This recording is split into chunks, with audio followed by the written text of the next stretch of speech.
NASCAR on Fox, and nothing better than a big crowd at a big race. Juan Pablo Montoya and family gearing up for the race today. So let's head trackside for opening ceremonies. Ladies and gentlemen, please rise and remove your hats as the Alabama Army National Guard presents our nation's colors.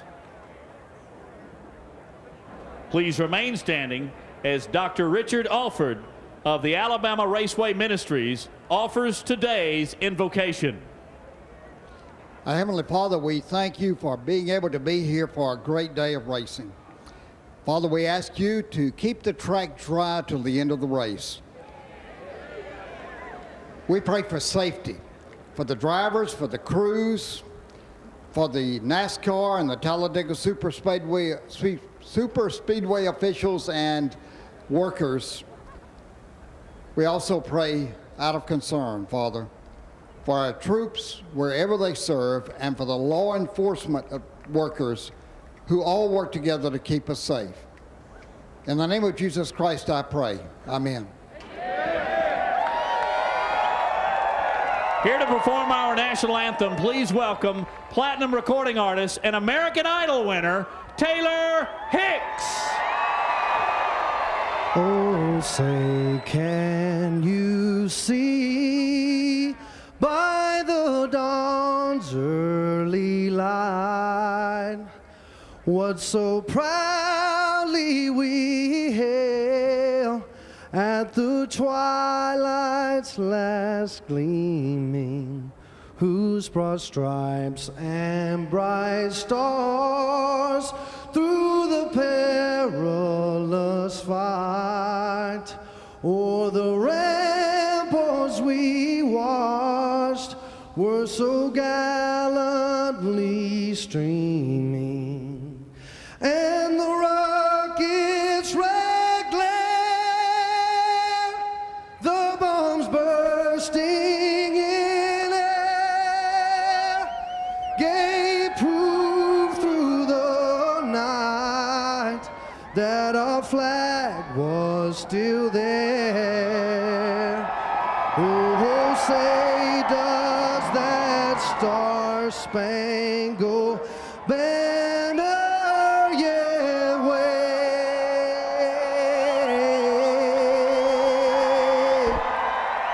Oh, the land of the free and the hope of the brave.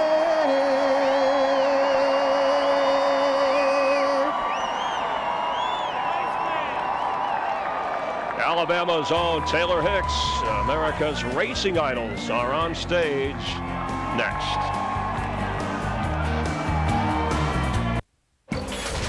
"43 drivers, even with restrictions, competing at nearly 200 miles per hour, can make for a most dangerous day.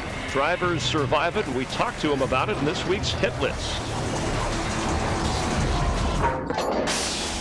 What's the worst injury you've ever suffered? There. Oh, on the chin. Okay, Yeah. a little scar there. I bit through it. When was that? Michigan, 1992. I had a date with Buffy that night, and I never showed up. And she didn't know. She thought I just was mean. But actually, I was in the hospital. In an IRL crash in Vegas in '96, and broke my hip, my pelvis, my collarbone, and shoulder blade all in the same wreck. I don't know if you get enough credit for being tough. I guess it's your passion, right? That Well, you know what drives they you say, if you're going to be stupid, you got to be tough. I tore my knee all to pieces between high school and college, and there's a reason why I couldn't play basketball in college. It changed my life, really, you know, and now I have a sit-down job, so I don't have to worry about running anywhere now. So actually, it worked out for the best. I cracked my sternum at a crash in Texas. Did it affect you mentally or physically later the way you drove? I won the championship the next week. Yeah, I did break my arm one time playing basketball while roller skating. No, wait a minute. It was at my buddy's house. Tripped over a rock when I was shooting and fell backwards and broke my arm. Breaking my left shoulder blade racing go-karts. No lingering effects, though, mentally or physically? No, you're over all that. Okay. The only thing that makes me mental is you. Knock on wood. All right, sorry. So far, so good. Knock on wood, yep, nothing too bad. Knock on wood, I've been fortunate. No, I've actually been lucky, knock on wood. I don't have any good stories. Those drivers don't know the meaning, don't want to know the meaning of fear. Some of them need a CAT scan. Crew chief driver, the spotter, as big as anybody in today's race for the crew. He is going to be huge today. I mean, the guys have got to have an all-star performance by their spotter today. They're going to either keep them out of trouble, but at the same time, the key thing has to be they can also help you win this race, Chris. I mean, that's the other part of this thing. They may help you keep you out of trouble, but when you see the outside line moving, they can get you up into it and try to get you out of trouble. You see right there, crew chiefs right now conferring together, all three of these guys talking. A lot of strategy will play out today, but the spotter is going to be a key player. Yeah, so who makes, and those are all the Gibbs crew chiefs gathering together, who makes a good spotter? Sometimes an ex-driver, but somebody who is very calm, very patient, and can pay attention to what's going on. Chad Knaus coming off a win with Jimmy Johnson a couple of weeks ago at Phoenix. Jimmy's first win of the year. As the drivers and the crews are getting ready, let's get ready for those famous words in racing. Now, for the most famous words in motorsports, please welcome today's Grand Marshal, President of Aaron Sales and Lease Ownership, Mr. Ken Butler. Race fans, are you ready? Today, you are the Aaron's lucky dog because you're the Grand Marshal for the Aaron's 499. I'm going to start it. I want you to finish it. Let's all stand up, and I want to clear your vocal cords, and let's get ready to go. 1, 2, 3, gentlemen!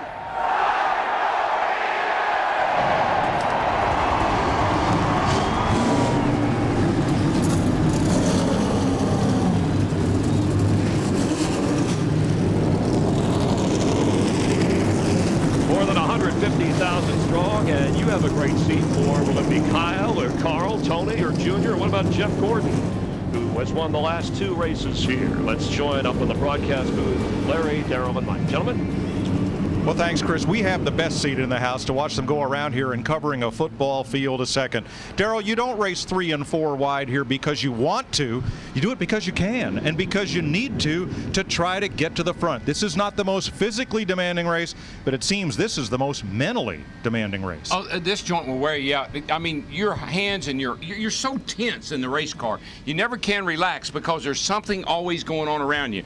You're looking in front of you. You're looking behind you. You look back a lot, and there's cars up beside of you banging into you, pushing you around. So you really are as intense a racing here as there is anywhere we go. It wears you out mentally, not so much physically, like you said. Larry, is this race as intense along pit road? Because sometimes the waiting is the hardest part. Well, it is. You know, as a crew chief and as a team, you've done all you can do to give that driver the best race car. And unlike all the other races we go to, you're not only at the mercy of what you do in your strategy, you're at the mercy of all the competitors on the racetrack and on pit road. You've got to have the partner on the racetrack, and you've got to have the right partners come to pit road. This tire is a good tire. I think you're going to try to spend as little bit of time on pit road for Sunoco race fuel, and that's about the whole case of it. And Mike, and when you get mentally tired, that's when you make mistakes. And that's what we see late in these races. Guys make mental mistakes and take a lot of people out with them.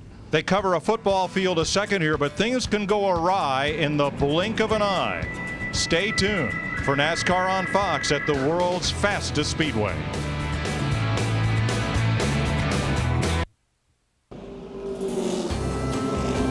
The field is rolling here in East Alabama. Thunderstorms to the north and south look like they're going to miss us this afternoon, so we're ready to race for 500 miles. Today's FedEx Racetracks question comes from James in Palestine, Texas.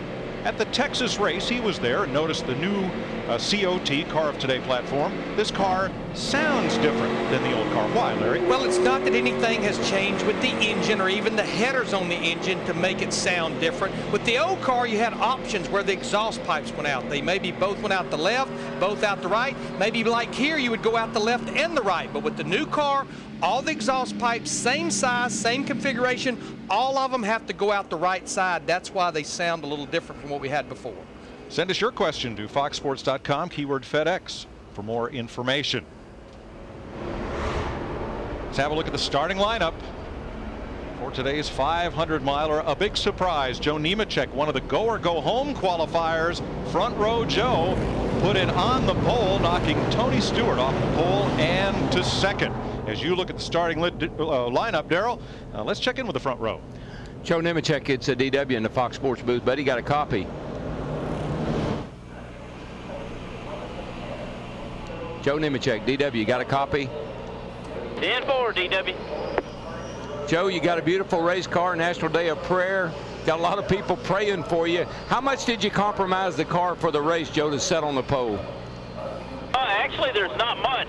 You know, the first stop there, we got to stop and put one belt back on the front of the motor, which is going to hurt us a little bit on track position, but that's about it. I mean, what we have is pretty much race trim.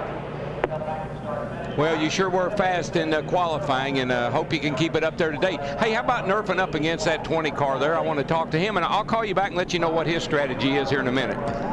10-4, let me know. All right, bud.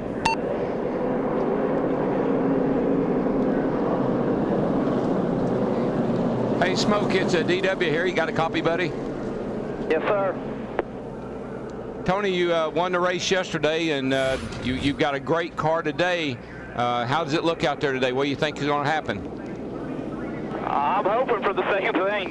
You know, obviously it's the best we've qualified here in a long time, and you know, qualifying on the pole for yesterday's race and winning and leading the most laps was awesome. It's so hard to explain to everybody what it feels like to finally win a race at Talladega. So we're definitely on the highest of highs going into this race today, and the guys in the pits have been doing an awesome job in zipping the guys bringing this car here and making it as fast as it is. Hopefully we can keep it up front all day.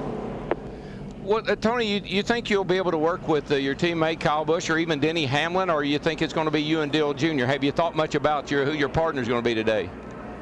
Well, obviously a lot of it's dictated by just where you end up shuffling in and out of the groups here, but you know, obviously we've all learned a lot from the Hendrick teams, and knowing that if you can get your teammates with you, it's a big help. So you know, Dale Jr. and I have always worked good together, and if we get together, I'm sure we'll do the same. But you know, I've still got two teammates that work in the same camp as I do for Joe Gibbs Racing, that I know all three of us are anxious to get working together again. And it seems like when the three of us get these Toyotas together, we get going real fast. All right, buddy. Well, good luck. Put it in victory circle today, and try to stay out of trouble, man. We're pulling for you. We'll try to do that. I appreciate it, guys. Make it a great race day with a perfect balance of flavor and refreshment. Turn left. Enjoy Budweiser, Great American Lager. Getting ready to race at Talladega. Let's do our race keys here. I always give you 3 keys that I think it takes to finish good here and get to victory lane. Oh, by the way, capital big, avoid the big one. You heard Tony Stewart talk about it. Pick the right partner. Chris Myers mentioned in the pre-race about the guy that has led the white flag lap has not won that many times. It's because he didn't have the right partner to come back to the checkered flag. And you know what? Based on the Nationwide Series race yesterday, I think we better look at it again. Avoid the big one. This crash right here, there were cars in the top 5 that were involved, and there were cars that were outside the top 30. There's nowhere to hide when that big one breaks out. One of 2 big wrecks yesterday. That one, Kevin LePage leaving the pits, came up the racetrack before he was fully up to speed and right in front of the lead pack 15 cars involved.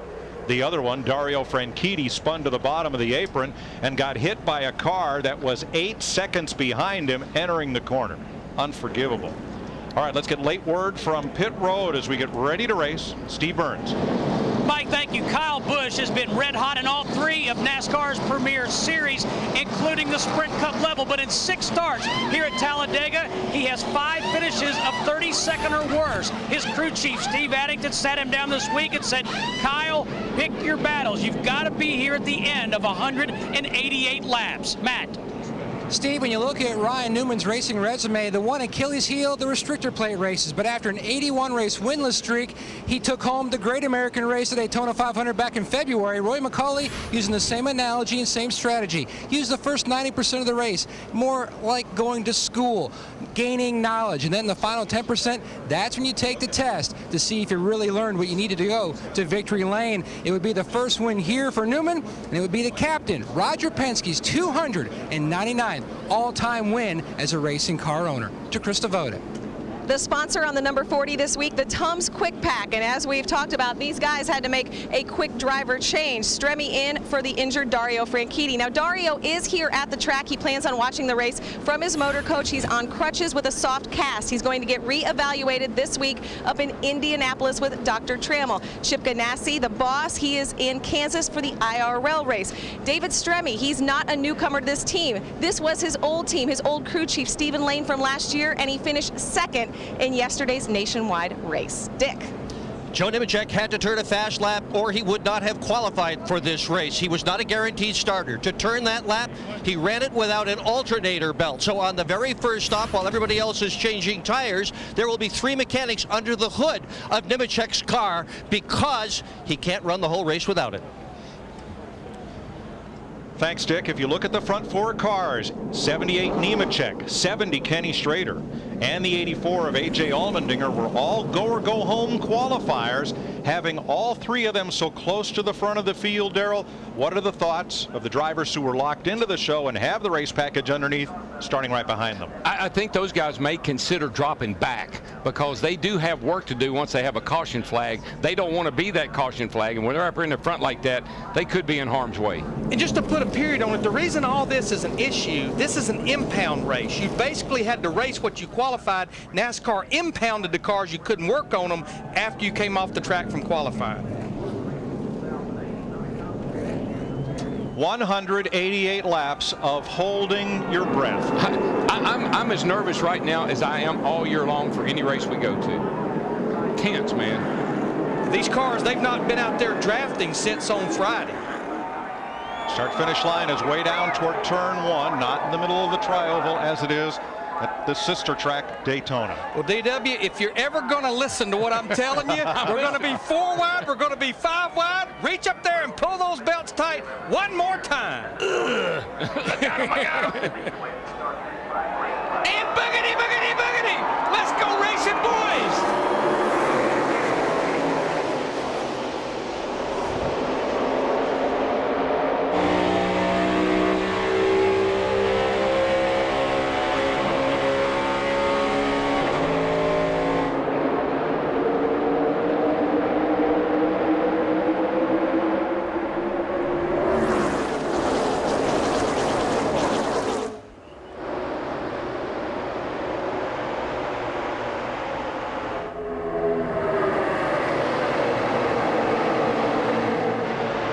Stewart has led 16 of the last 17 restrictor plate races with an assist from Kyle Busch. Here comes Smoke to the lead, lap 1. And this could very easily be the last lap of the race. This is the way this field's going to look for 188 laps.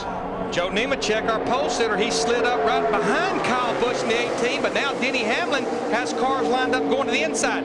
Watch the yellow line closely. Look at this, 3 wide. We started 2 wide, now they're 3 wide. That yellow line, they have to treat it like out of bounds. You can't go below that line and advance the position. This is when these first 10 laps and the last 10 laps of this race are absolutely nerve-wracking. 4 wide mid-pack, and on the outside, that's Jimmy Johnson backing up in the field in that low Chevy. That's by design. Trust me, it's by design.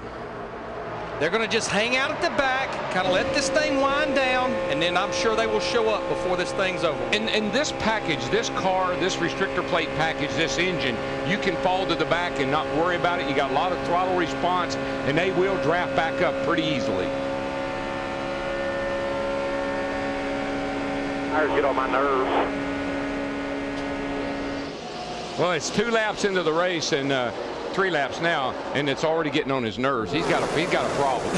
He's got a long way to go. He got a real problem. Well, there we see those 3 Gibbs Toyotas lined up, but how about David Reagan in that 6 car, by far the top qualifying Ford, sitting right up there tucked behind them.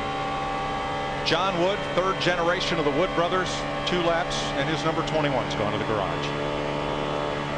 And just remember, Mike, that was a car that had to qualify on time. Outside the top 35, you wonder how much they pushed the envelope to get that Ford in. And I'm sure they did a lot of things because he qualified well, and that's the chance you take. But he had to get in the race. That's the gamble. Single file for the front 10, double file the next 10, and then it's a triple wide from there on back. That's the way they race here at Talladega. Racing at Talladega is like if you go to New York Broadway and go to a play. You have the opening act, where everything all just people come out on the stage, and then they get to know who the players are. And then you have the middle of the race here where they set the plot. And then you have the final, the grand finale. That's the way this is. Does the mere mention of this track incite fear or anticipation among the drivers? We asked them. You know, the word association game, one word, Talladega, fast. Yeah, that's cool. To me, it's patience. Nerve-wracking. Restrictor plate racing. Intense. Yeah, I really like that one. Excitement. You got to have patience for the majority of the race, and then when it comes time, then you got to do what you got to do. Wild would be my word. Crazy. Scary. That's exactly what it is at times. Wild. I always think when I come to Talladega, you have a 50-50 shot of finishing. It's amazing we don't crash more than we do because you're driving looking up the whole time. I look at this race as anybody can win this race. Joe Gibbs has spent his whole life diagramming plays on the football field. His team has diagrammed one for the opening laps of this race. There are Gibbs' 3 Toyotas running 1, 2, 3 single file, Stewart, Busch, and Hamlin. There's another word. I don't know if I heard anybody use it or not. Respect. You have got to respect the other guy, and you got to give and take when you're running this close together. Looks like we had a car off the pace back there coming to pit road. It's the Reed Sorensen 41 car. A lot of smoke coming out of the front wheel wells. Blew a motor, guys. Wow. Well, Larry, I got to tell you guys, and you know, I had my my NASCAR on Fox car out yesterday morning. These engines are working, man. I mean, these things are turning over 8,000 RPM around this joint, and that's unusual, or that's high RPM for a restrictor plate track. Now, what's happened to Kyle Busch? He got off the bottom of the racetrack up to the outside lane and dropped back. He dropped like a rock 10 positions. I bet he won't drop for long. He'll work his way back up there. He's already got a little group assembled behind him, Elliott Sadler and Brian Vickers. He'll be back up there. That makes you think that maybe the car got a little loose with him or something happened. He had to get up out of the throttle. Again. I mean, it's obvious. Drafting off, that's Kenny Schrader in the number 70. It's his first ride in this car. Of course, the team that he had been driving for, BAM Racing, they've elected to take a sabbatical from racing for a little while, and Kenny Schrader was tapped to come here, and that 70 car had to qualify on time. You know, I didn't like the sound of that. That was Kyle Busch talking to his crew chief saying, see what I was talking about, or it happened again like Daytona. There's some team chemistry there that I don't think he was very happy with. Yeah, it didn't sound like a problem with the car. No. He would have more properly described it. Something. We're going to see it. We're about to see it. Yeah, I didn't like the tone of his voice. Watch Denny Hamlin up and under Kyle Busch. This is through the tri-oval. Like I said, he may have gotten a little bit loose somewhere. Yeah. And a lot of times with the rear wheels up off the ground, she'll get loose. Now it's Hamlin going backwards as David Reagan is hooked on to race leader Tony Stewart. Here's Steve Burns in Kyle Busch's pit. Well, Mike, I know exactly what he's referring to. Back in the Daytona 500, Kyle took exception with his teammate Denny Hamlin at a couple points in that race and felt like his own teammate had hung him out to dry. You know, one thing I'm a little surprised at, we just saw Jeff Gordon, that 24 car. I was almost thinking, it's still early, that he would go with the same strategy as Jimmy Johnson in the 48 car, because right now Jimmy Johnson is back in 38th position. Jeff Gordon sitting up there just cracked the top 10. He was in a dilemma. He was right in the middle. He didn't know whether to go forward or backwards. He knows this is a place he can get out of that slump, too. That's right. And there's a lot less cars to dodge if you're 10th than if you're 40th or something. I don't know about that. NASCAR Sprint Cup Racing on Fox is sponsored by the auto parts experts at AutoZone. Get in the zone. AutoZone. By McDonald's. Score something good for breakfast. Try the new McSkillet Burrito only at McDonald's. By Chevy.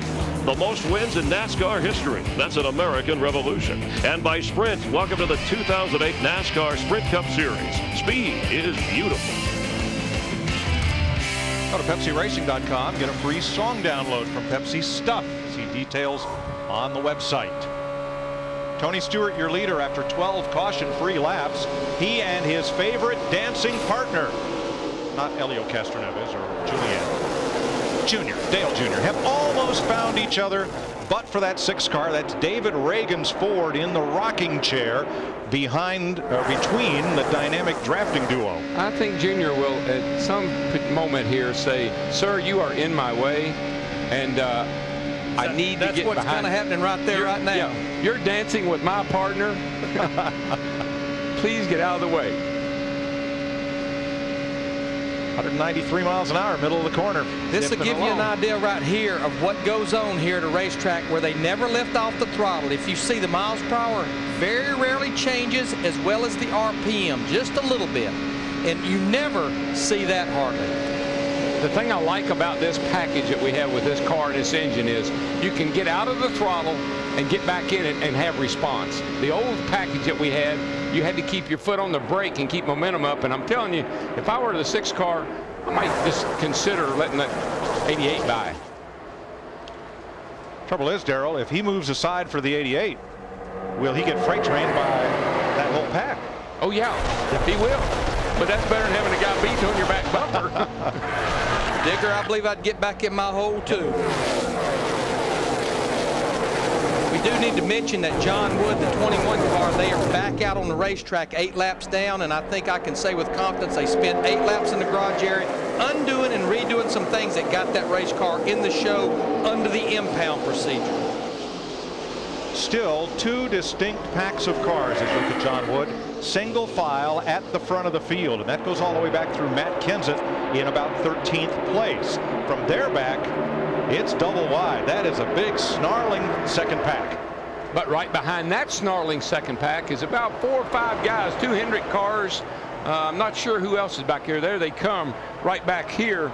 That's Jimmy Johnson. He dropped back, picked up one of his teammates. I think Michael's back there. And they're just kind of riding along out of harm's way, they hope. On the bench, so to speak. Yeah. There's 2, you know, if you're riding up front, you get hit. If you're riding in the back, you hit.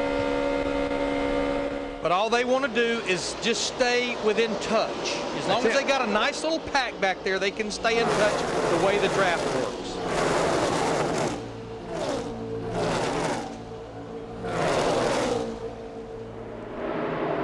That pack worries me. There's a lot happening right there in that pack, but you see Kevin Harvick in that yellow 29 car, and he started back in the 39th position. He's moved up to 14th, trying to drag that pack up there to that lead pack. And Mike, that pack worries you, but what that pack is worried about, and Kevin Harvick knows it, is that other group is getting away, and they can't let that happen.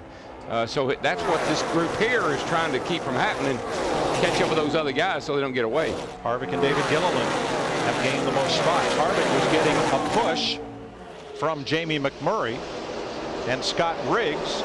They have broken away a little bit from the second pack, trying to run down the leaders. But, you know, Tony Stewart setting a pace here. Average speed of this race so far, 191.5 miles an hour. Stewart's not waiting around for anybody. And quite honestly, I don't see a soul right now that could pull out and pass him. That car is fast, and look at the attitude of it, Larry. It's got that nose down. It's going to take it's going to take a couple of people to get around him. And if they go around him, it will have to be on the high side. He's going to hug the bottom of this racetrack. Stewart has now led 17 of the last 18 Talladega and Daytona restrictor plate races. I asked him when we were just kidding. I said, "How come you run second 6 times?" He said, "Because I had the second best car 6 times."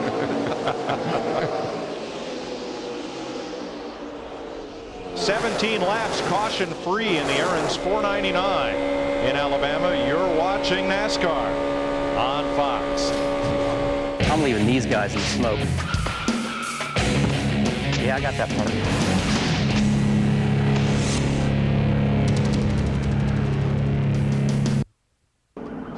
Ouch. That's the right side of Matt Kenseth's car. He's brought out the first caution of the day. Down in turn 2, you're looking at Kenseth. And when they turn hard right like that, that's a right front tire. That thing just exploded. Watch this shot here. You just see the car take off. Bam. And you know, a totally different type of a racetrack. Remember 2 weeks ago at Phoenix, he cut a right front tire down and hit the wall. It's been feast or famine for Kenseth. He has 4 top 10s this year, and he has 4 finishes of 20th. Right to the garage. They're going to the garage. You can see they just actually broke part of the splitter off. Aaron, get out of the way, guys. Come on.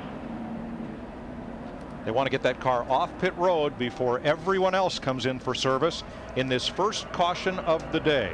Tony Stewart has led from the outside pole. He's led every lap so far. Steve Burns. Mike, when the caution came out, Kyle Busch said the brackets had broken on his right side mirror, so that could be an issue for him as he negotiates traffic. And look for the 18 team to take just right side tires as they come down pit road. Matt. Running first and third, Tony Stewart and Dale Earnhardt Jr. The same strategy for both teams, right side tires only. Gives both an opportunity to get a good test and see what right sides will do on this early run. David Reagan has been in the middle of a draft sandwich between Tony Stewart and Dale Earnhardt Jr. He is doing just fine. Originally they were going to take just right sides. Instead it's 4 tires for David Reagan. Dick? Joe Nemechek has shut his engine off. He had to do that for Doug Holbrook, Howard Shipwash, and the crew chief, Jay Guy, to do their work under the hood and put that belt on the alternator. Without the belt, the battery would simply die, so they've got to get it on for him to finish the race. He had been running in the 4th position. They've also taken some heat wrap off the engine area as well. They will be among the very last, if indeed not the very last, to leave pit road. No tires on this pit stop. Whoa. I believe Ken Schrader stayed on the racetrack, and he'll get 5 points for leading a lap. Remember, he came in here just 12 points out of the top 35. Great move for that group. Today's aerial coverage provided by Goodyear. For track-tested technology, get there on Goodyear Innovation. The pace car leads Tony Stewart back in front after pit stops. Kyle Busch, Elliott Sadler, Jeff Gordon, and Dale Earnhardt Jr. Kenny Schrader led a lap, got his 5 points, went back to the pits and got his work done. Matt Kenseth has gone to the garage. Ready for our Claret and Clear to Drive restart. Live Claret and Clear indoors and out. We've completed 23 laps this time by. Yeah, those guys that had to get on time, there was a lot of work going on pit road on those guys, like the 70 car, the 78 car, the 09 car, and in fact the 10 car, Patrick Compardier, Mike Shiplett, that group, they got a little bit behind because he just left pit road as we just got the green flag, so he's just getting up to speed down the back straightaway. Perfect caution for those guys. Yeah. About 10, 20 laps, that's a good time to come in and work on those things that they had undone. Single file restart because everyone on track except John Wood is on the lead lap. John did get one of those laps back because he was 8 down and he got the free pass to get one back. Now these single file restarts at this point in the race can really play havoc with guys near the back of the pack. They could actually get out of the lead draft because they're so far behind when the green flag comes out. Looks like they've kicked Eric Almirola in that 8 car to the high side out of the single file. We're riding with him here. He restarted the race back in 7th. He's going to be lucky if he can fall back in line in the top 15. Nobody has led a green flag lap today except Tony Stewart. Well, now there's a guy that's got a car equal to Tony's, I believe, and it's yellow. And so, you know, there's a chance that Kyle Busch, if he elects to, could possibly get around the 20 car. They're pretty equal in speed, I think. Let's go to the garage and Steve. Mike, Matt Kenseth sits in his car. A lot of work going on in the front. Matt, can you guys get this thing fixed, and what put you back in here? We just blew right front tire. Amazingly, you can blow right front tire at Talladega, but I guess you can. But it's been a tough start to the year for our whole DeWalt group here, their DeWalt Fusion. But I thought we had an okay car and did everything. Recommended air pressures, got Goodyear sheets, did everything it told us to do. But it blew out the inside of the tire, had it all chunked out, and just exploded the right front tire. So just it's pretty disappointing. This place shouldn't be hard on tires, and it just amazes me that you can blow one. But I don't know. Just got some bad luck. We'll try to get out there and finish the race, I guess. But Mike, they're still working extremely hard to the front of this car, replacing the splitter, trying to get him back on the racetrack. Now, Steve, if you watched the Nationwide Series race yesterday, you saw some tire issues there. Totally different tire that they ran yesterday versus the package today. But even when people have tire problems, it always surprises you when you have one. I mean, probably the last thing you think about when you go in a corner at 200 miles an hour is that you're going to blow out a right front tire. You're going to have a tire failure. you put a lot of confidence in those things, and it's not something you really think about till it happens. Well, we're accustomed to seeing teams occasionally have problems if they run too much camber or run below the recommended air pressure. But as Kansas said, they were doing everything according to recommendations. So yeah, I mean, this came as a surprise. Camber here is probably negative on the right front. Instead of being leaned in, it's probably leaning out a little bit. The only thing, this place is so smooth as we ride with Jimmy Johnson right now, sitting back in the 39th position. The place is so smooth. I think the teams have learned so much since we ran this car here in October, probably a lot more aggressive with the setup than they were in October. Yeah, this car, even though it's still got some work to be done, I think we all agree on that, it has evolved a long way in a short period of time.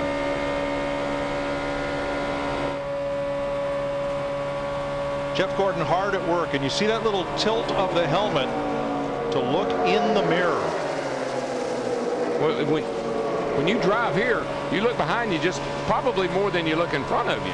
You drive defensively. A number of the drivers talked to Chris Devoda about their mirrors, and I was surprised how many talked about how they spend more time looking behind them than looking forward. I'd say that the Speedways would be the only exception to what I normally do. Whereas Speedways, you spend 90% of the time looking in the mirror and very little time looking out the front of the car. I'm really not trying to pass that car ahead of me. I'm trying to position myself in front of the cars behind me, because that's what's going to give me the momentum to make the pass. Isn't one time that you don't look in the mirror. You look in the mirror in the corners. This is what it looks like with your eyes.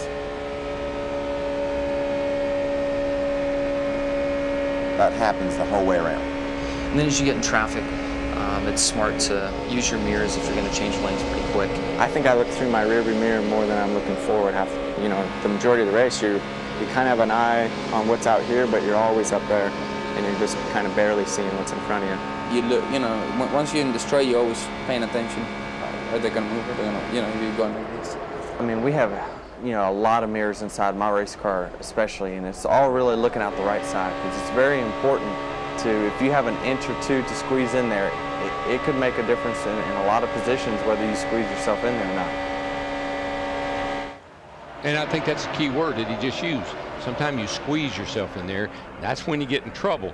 But remember when I was telling you about the restart, how it'll separate the field out sometime when you're single file and some of the guys at the back of the line don't get going as fast as some of the guys at front? Well, that's where we are right now. We've got this group running along here in the front, then got a whole bunch of guys that are way, way back here spread out all the way around the racetrack. Yeah, we've got the top 24 cars that are about 3 seconds from each other, and then it's about 4 seconds back, starting with Casey Kane in the 9 down to Kyle Petty that's in the 29th spot. Well, when I look at Casey Kane, his lap time is a 49.7. You look over here at Tony Stewart, his lap time is about a 49.5. So there's a good 2 to 3 tenths difference in the two groups. This will help. One long freight train at the front of the field. Totally unlike what we'll see next Saturday night under the lights on the short track at Richmond, Virginia. One long freight train. You just saw that 7 car. He's had one long plane ride last night. Robbie Gordon had been over in Europe all week at the Dakar Rally. P.J. Jones had been practicing and qualifying the 7 car because of the driver swap. This car had to go all the way to the rear of the field. I'd watched him in that first run. He has made his way to the top 15. Right now, Robbie's running back to the 26th spot in the race car for the first time this weekend. A hard week for Robbie, but well rewarded. His 2 Hummers finished in the top 10 in the replacement for the Dakar African Rally. It was canceled back in January. Tony Stewart has led every green flag lap so far, but there's 158 to go here in Alabama. NASCAR Sprint Cup Racing on Fox is sponsored by Budweiser. Reach for the perfect balance of flavor and refreshment. Budweiser, the great American lager. We have a new leader, and 100,000 folks here, including 3 of us in the booth, are still shaking our heads at how Denny Hamlin got to the front and took the lead from teammate Tony Stewart. They came from about 12th position. Us and the spotters and all these fans said, whoa, how did that happen? But if you notice, they not only did they get to the high side, they put a big gap between that single file line, and then when they cleared Tony Stewart down in turn 1 and 2, Denny dropped to the inside. We heard the spotter for Jamie McMurray say, you got a hole, dive in behind him, and that's exactly what happened. In 3 laps, Hamlin and McMurray went from 12th to the lead. Which is hard to do, but I think that just goes to show you how strong both of those race cars are, especially that Toyota pushing that forward. Hamlin, Stewart with Busch 7th and Brian Vickers 10th, the Toyota top performers after 35 laps. What Dale Jr. have to say about that, Matt? Mike, he was just riding on the inside, and when those cars went by and took the lead, he simply said on the radio, kind of jokingly, rude.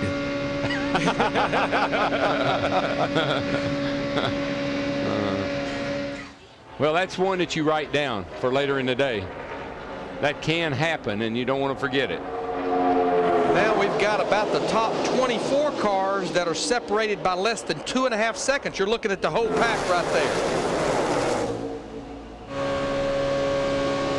You know where that 18 car was running the last time by? Second. Now he's 12. He pulled out when Hamlin pulled down in front of Tony over there, or Tony pulled out. The 18 that went with him, and he fell back. Riding with Jeff Gordon right now in the 24 car. He's last time by he was shown in the 13th position. He's got a little group assembling behind him. Brian Vickers in the 83, Paul Menard in the 15, and Daytona 500 winner Ryan Newman in the 12. I think those guys saw that happen, Larry. Now I think they're going to say, hey, come on, let's get up here and see what we can do. And that's what we needed for this race right here. We needed for that outside line to come in. Well, there's got to be a little coaching going on there, Darrell. Did you see what Hamlin did? Yeah. You want to get you some of that? Let's go.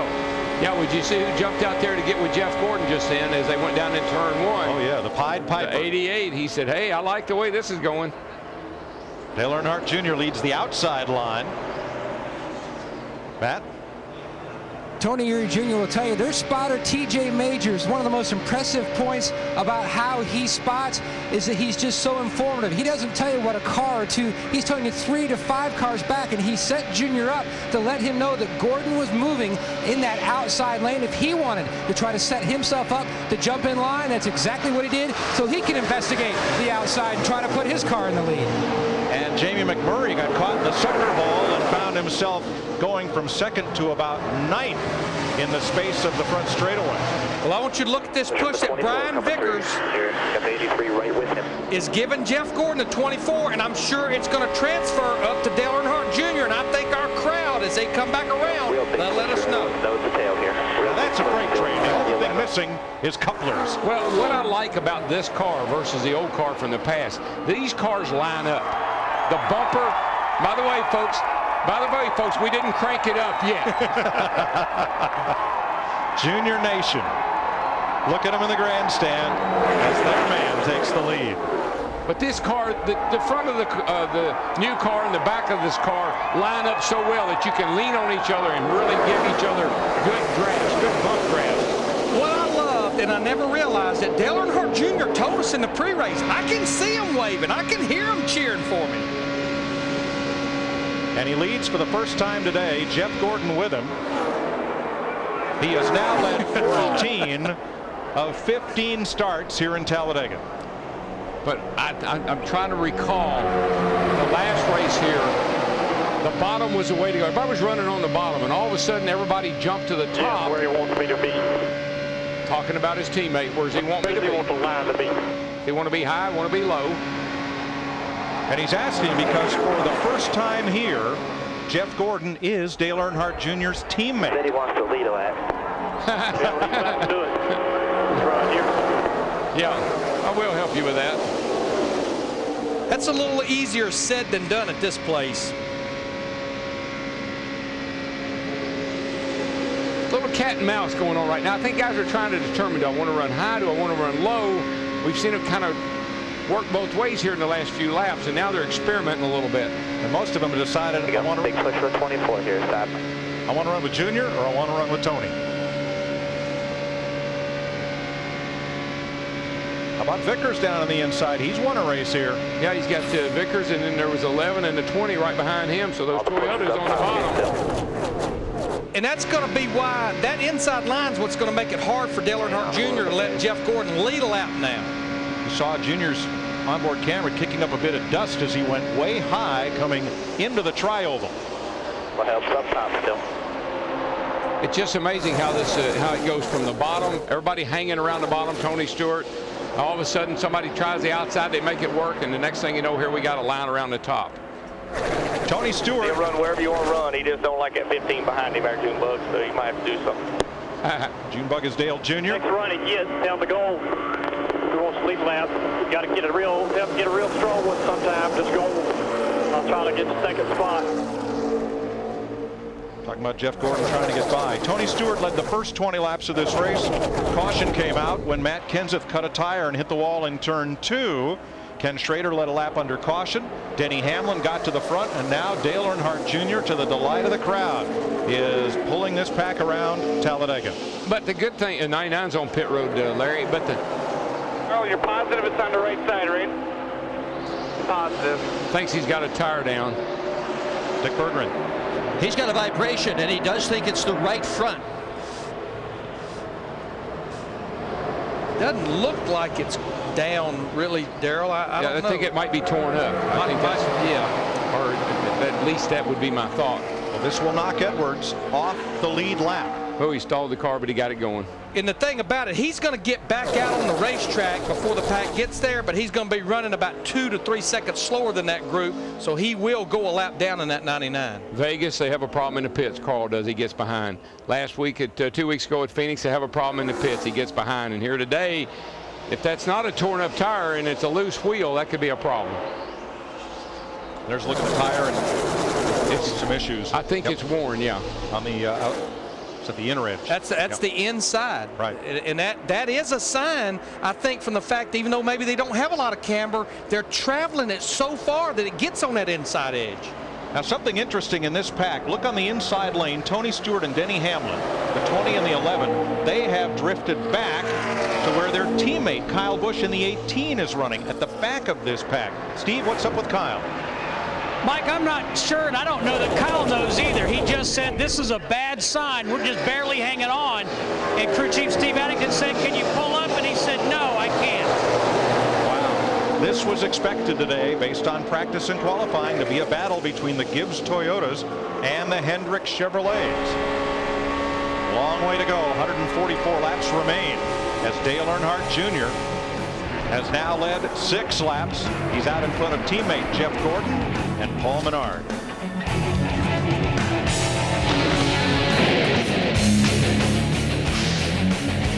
You're watching NASCAR on Fox.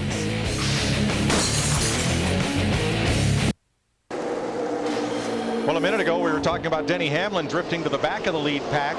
Never mind, there he goes for the lead against Brian Vickers. Meanwhile, Jeff Burton, with some help from David Reagan in the 6, got all the way up to the front of the pack, and Burton, the point leader coming in here, led that lap. And remember, Jeff Burton actually had to start this race at the rear of the field because of an impound procedure. They had a wiring problem as he goes to the high side. This right here has been going on for about the last 2 laps. There's a lot of blocking going on out there right now. And I tell you, that 11 car, Hamlin, he drafts so tightly on the car that he is in front of him. I think he has to get out every now and then and get some air to the radiator. Is he drafting on it, or is he chewing on the back? Well, I think he's nibbling on it, that's for sure. But I think every now and then he has to get out and get some air. Jeff Gordon wants to lead a lap. That's worth 5 Sprint Cup points. He's just been unable to break free of traffic to do so.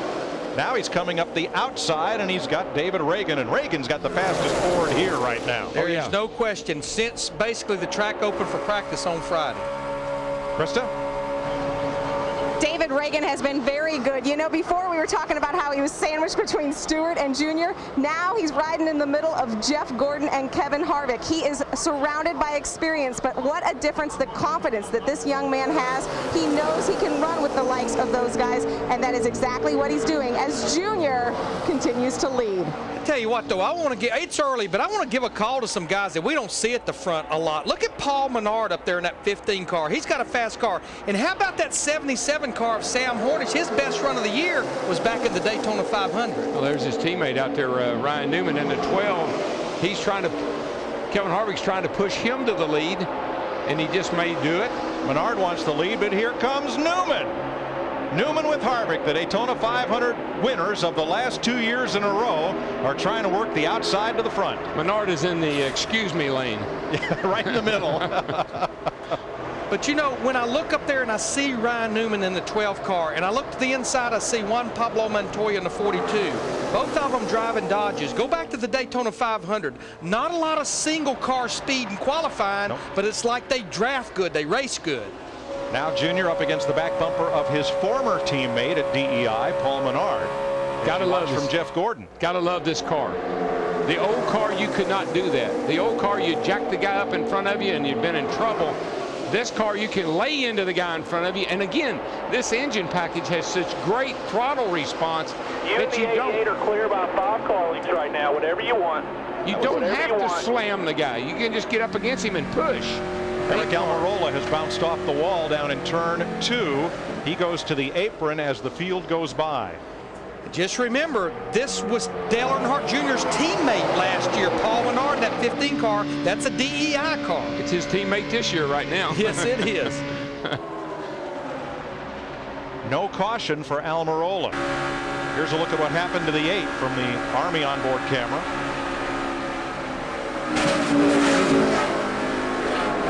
I'm not sure if that's a tire or when he got to the corner, he didn't have enough air on the nose and the car did a little aero push up the hill. He's going to make it to pit road, and we stay green. Now he's out of the racing groove, I think. And look who's taking the lead while that was going on. Juan Pablo Montoya in the 42 car with help from Denny Hamlin in the 11. Hamlin's pushed a number of guys to the lead. Yes.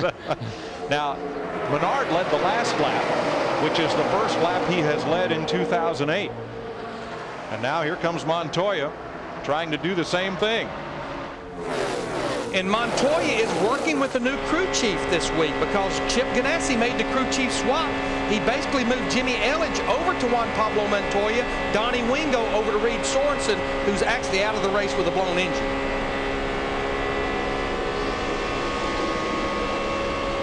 Jeff, this car of today package has proven to be very racy in these first 26 laps. Mike, you're exactly right. You've been talking about how these guys have been pushing their way, bumping their way to the front. And DW, you mentioned about how they perfectly line up the rear bumper with the front bumper. If you take a quick look here, you can see on the nose of our Ford Fusion, the way it lines up with the back end of the Ford Fusion, perfectly aligned. And this is the same for all manufacturers, whether it's a Dodge, whether it's a Toyota, whether it's a Chevrolet. They all line up, and so far, it's a good thing that they do. Guys, one more thing. Before we go away from down here, let's talk about the problem that Roush Racing is experiencing, and the 99 car in particular. If they have to come down pit road and make an adjustment to the camber, it'll be done right here on the right front. They'll come in, pull a shim out, and stand this tire up. What they're doing, they're eating the inside edge of the tire off. They need to stand it up some more so they can quit doing that. Because you saw what happened to Matt Kenseth. Too long, too much camber, you'll wind up blowing that right front tire. Guys? Yes, Dale Earnhardt Jr., the Pied Piper, has fallen into that sucker hole, Darrell, and when you become the man in the middle, back you go. Yeah, he dropped his pipe. Going to the back. Now, what's going to be interesting about this pack right here is we're about 8 to 10 laps away from what would be green flag stops. That can be pretty exciting at this place, too. Denny Hamlin, the Virginian, leads them around Talladega.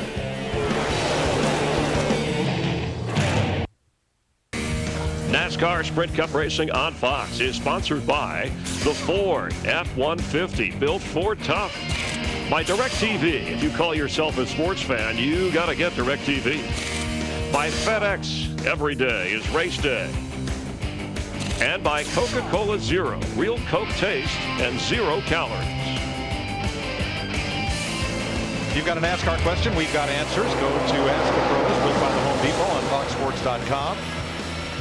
The list is growing. DW, Larry Mack, Jeff, Tony Stewart, and Greg Zipadelli are there to answer your questions at FoxSports.com/AskThePros.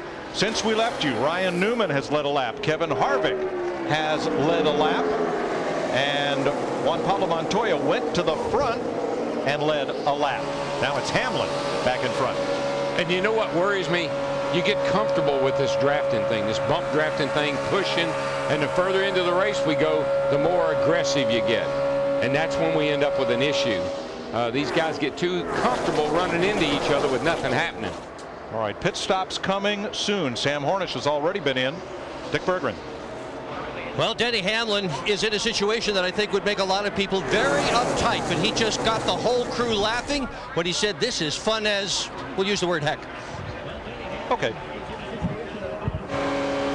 It's like what Jamie McMurray said when Hamlin shoved him all the way around the racetrack. He said, that was cool. Yeah, well, he's been on a pretty great adventure, I might say. He's been high, low. He's pushed people to the front. I've been pitting this time.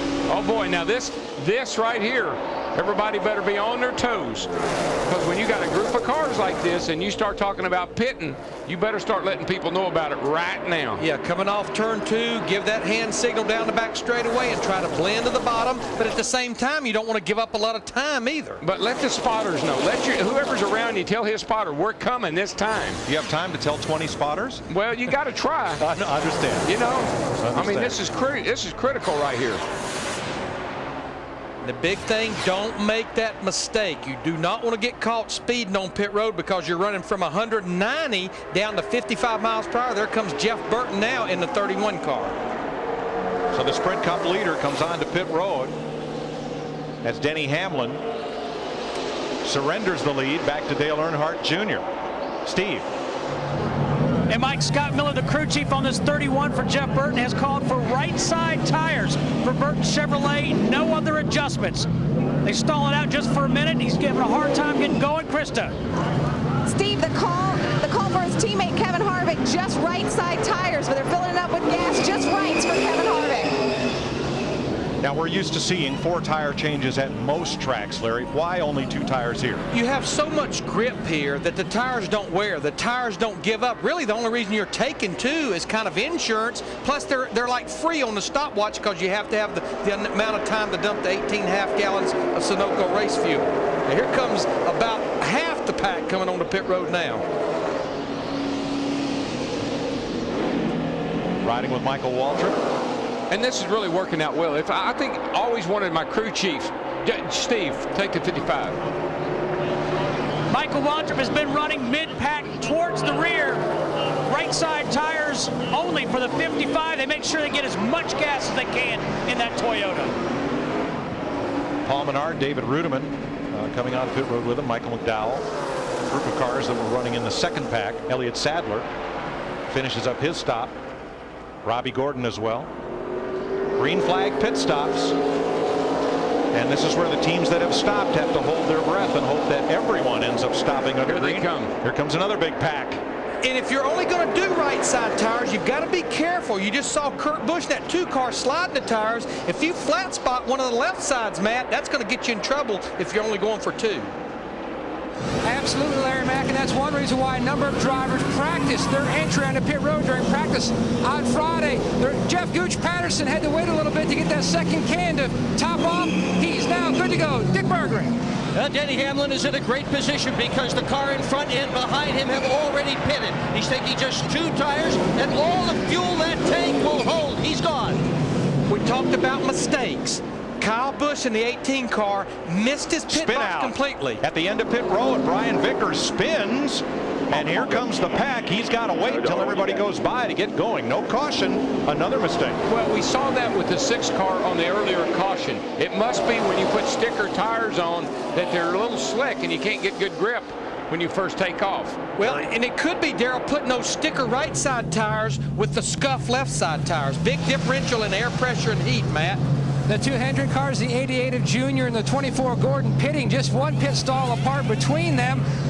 Good 4-tire change for Junior. Took 2 tires in the last stop, keeping the same scenario with his teammate, the 24. Both are away. Meanwhile, the 12 of Newman, he was pitting with Stewart, but he stalled it leaving. He lost a little bit of time on pit road. Steve. Kyle Busch on pit road. He had to go all the way back around 2.66 miles. Now they have decided to take right sides only, and they make a chassis adjustment to help Kyle Busch turn. He's got some ground to make up. You're right, Steve. This will probably put Kyle Busch almost a lap down because he had to make a second try coming down pit road to get to his pit stall. So Dale Earnhardt Jr. led last time around. Let's show you what happened to Kyle Busch when he first tried to get to his pit. Watch the 18. All right, he's back in there with a lot of cars in front of him. There's his teammate, 11, right in front of him.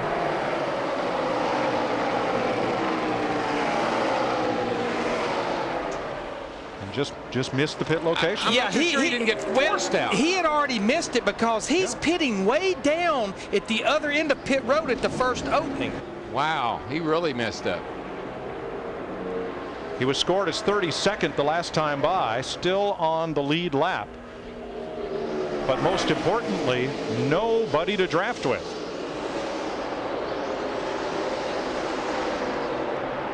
Watch Casey Kane coming in. They get set to service him, and whoa, some of Jeff Burton's crew has to jump out of the way. Wow. But I'm going to tell you, one of the great things that NASCAR did was putting helmets on these pit crew members. Again, like you mentioned, Darrell, he just drove out of his pit box. When he got onto the asphalt off the concrete, it just came around with it. And sometimes sticker tires will do that. I mean, they got a glaze on them, and until you scuff them in a little bit, they can do that. Tony Stewart is back to the lead along with Denny Hamlin. Their teammate Kyle Busch not quite a full lap down after a pit road entry miscue.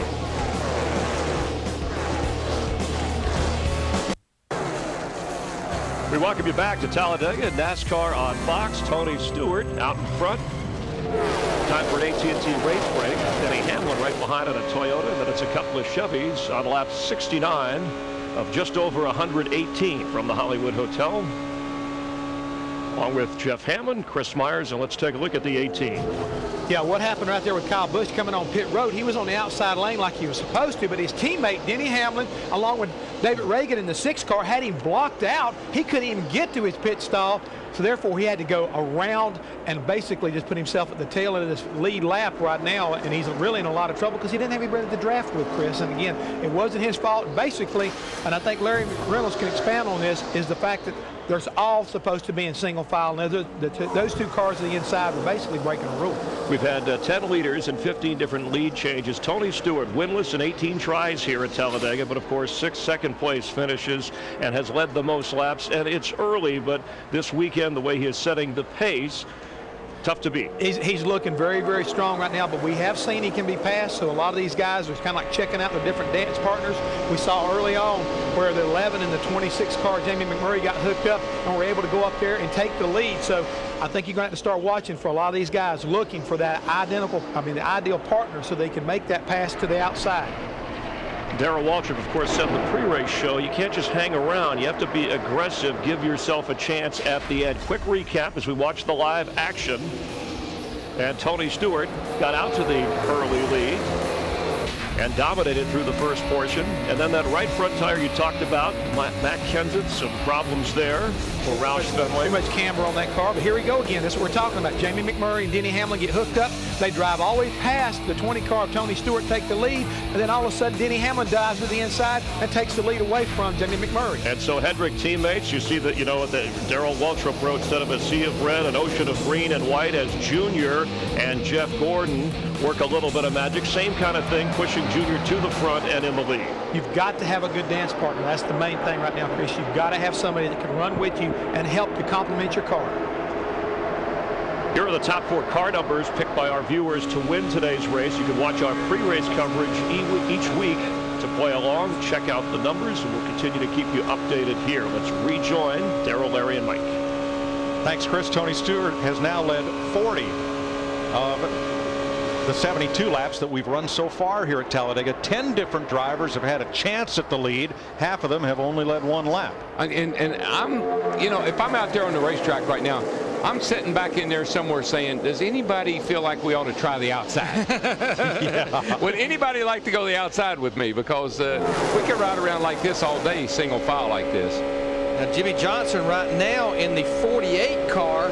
Of course, he's still on the lead lap. He's been hanging out at the back for the most part of the race, but now Krista is up in the top 10, up in the 6th position.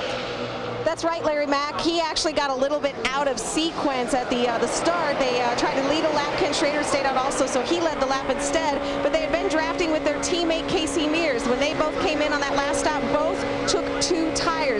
Johnson just came on the radio and said, Chad, I feel like I'm putting a little bit too much steering wheel into it. I may need to back off on that.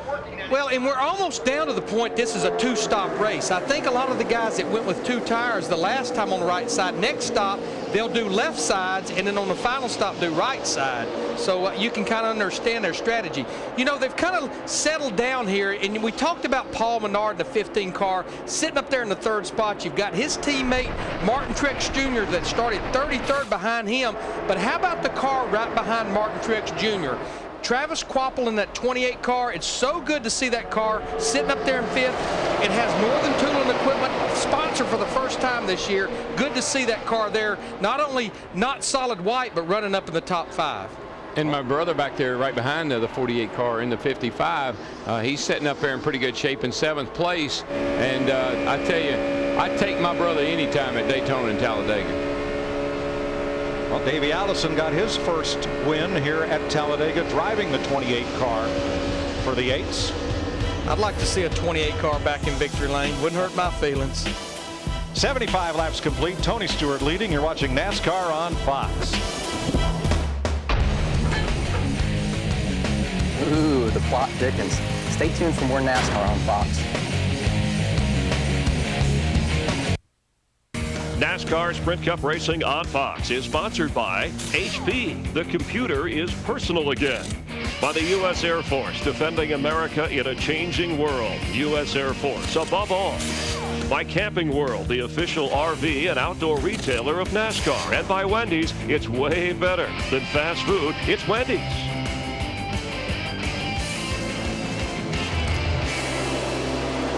'79 laps complete.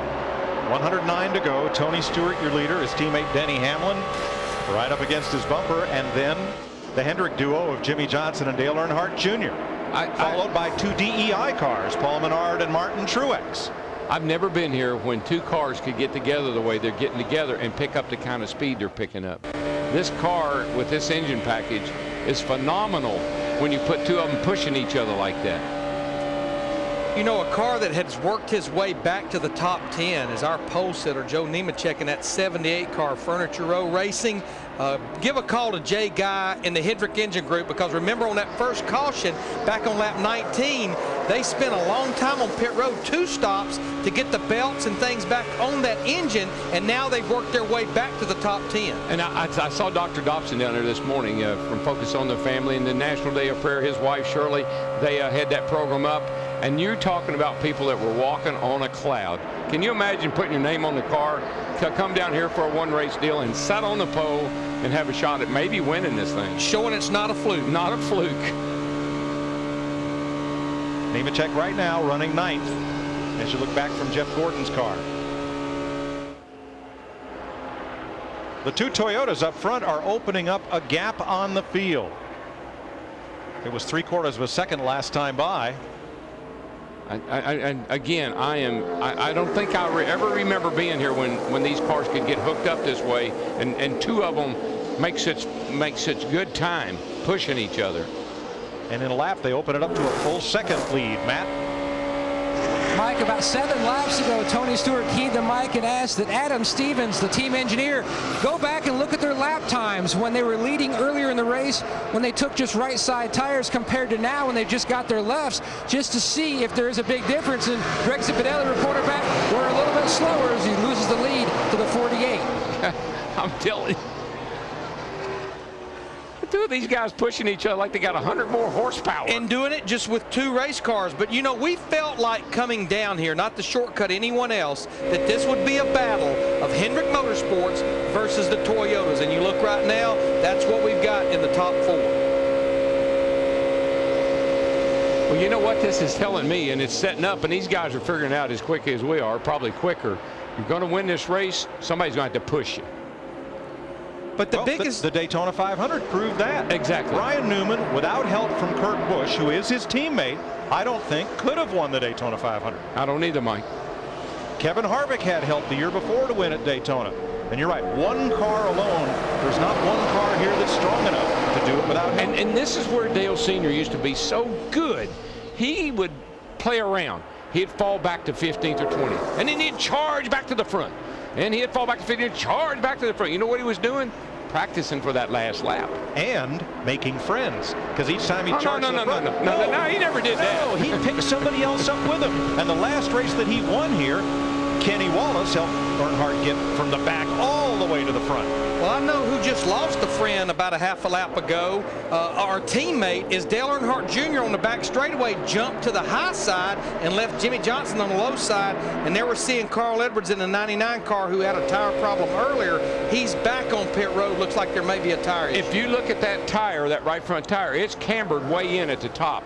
And more so than I think I normally see. Or see the angle of the tire, how it's leaning in? And that's just too much camber. And the reason we run more and more negative camber leaned in at the top, it helps the car turn through the corners. So Edwards making another precautionary pit stop.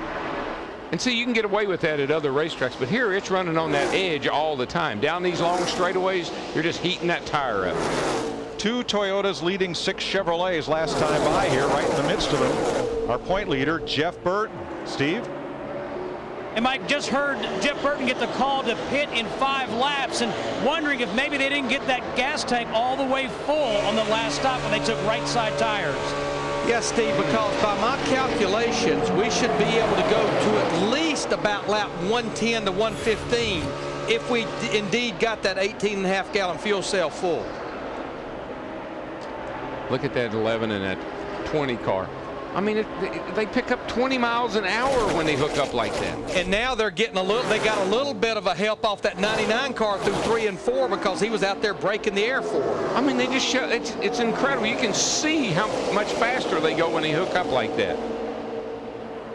Let's watch their speed with Fox Tracks on the back straightaway here. They coming off the corner at 199 and gaining. You see Menard coming off the corner leading that next pack at 194. So those 2 Toyotas hooked up together faster than the field. I mean, with the restrictor plate, Mike, you're not supposed to be able to pull away from the other cars like that. Darryl, we just saw 205 miles per hour off into turn 3 by those 2 cars by themselves. Dick Berggren. And Hamlin just keyed his radio, Mike, and he told the crew that's power right there as he and his teammate Tony Stewart took off. Now Hamlin had a very neat thing happen to him a little bit earlier in the race. The engine was running a bit hot, and we've all been watching him with this bump drafting and running so close to the guy in front of him. That scraped off a little bit of tape, which then let the engine run a little bit cooler. He asked the crew how the nose of the car looks, and they told him it's just fine, but he's got to take care of the nose of that automobile, make sure there's no holes in that grill, because that could hurt him.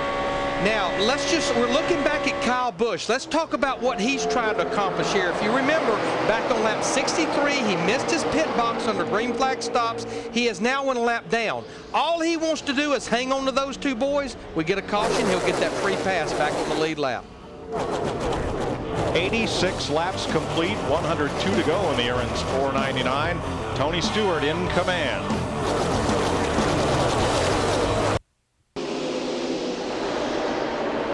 Dale Earnhardt Jr. back in front here at Talladega. You see the 31 of Jeff Burton, who has just made a pit stop.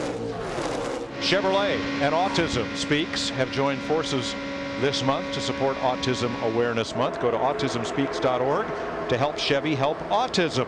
Click on the Help Chevy Help Autism link. Watch the video, and when you do, Chevrolet will make a donation to Autism Speaks, hoping to raise $1 million for this great cause.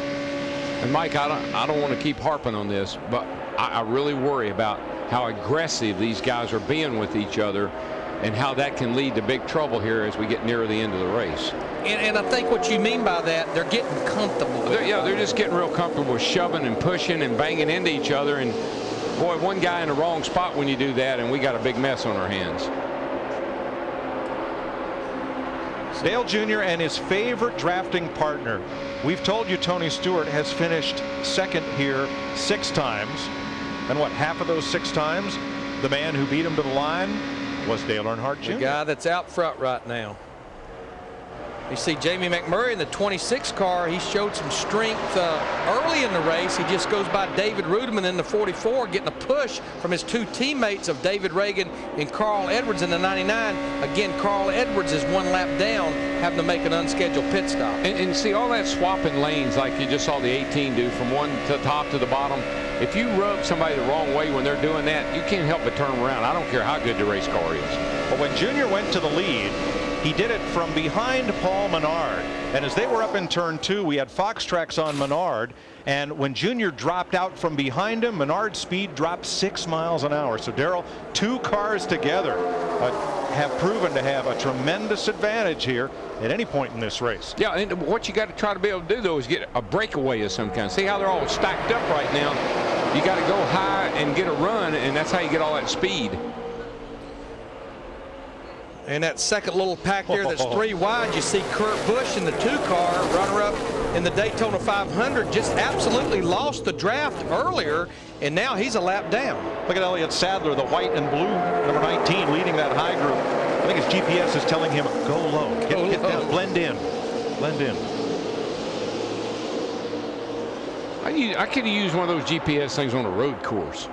Yeah. You know, where are you now? You know, I don't know about Talladega, though. You got plenty of people around here to tell you where you are. Halfway next time by for Dale Jr. and Tony Stewart. Denny Hamlin, Jamie McMurray, David Reagan, the top 5, 1 Chevy, 2 Toyotas, 2 Fords.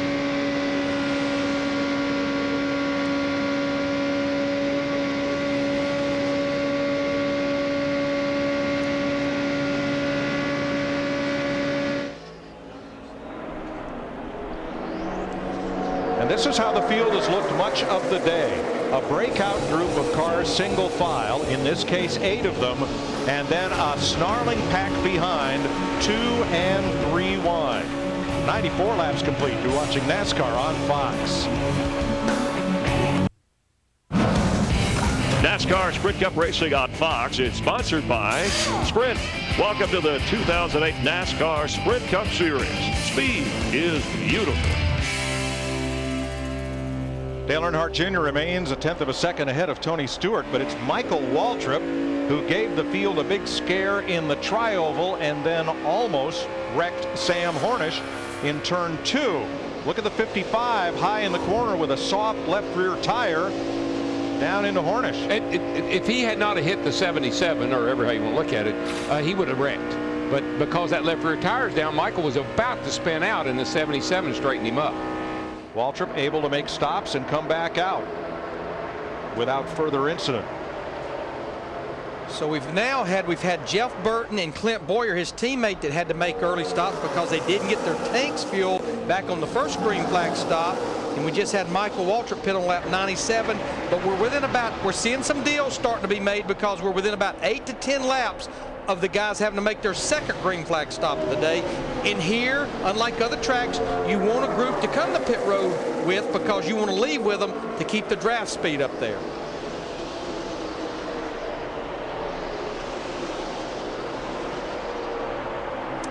Michael McDowell making his pit stop. Matt?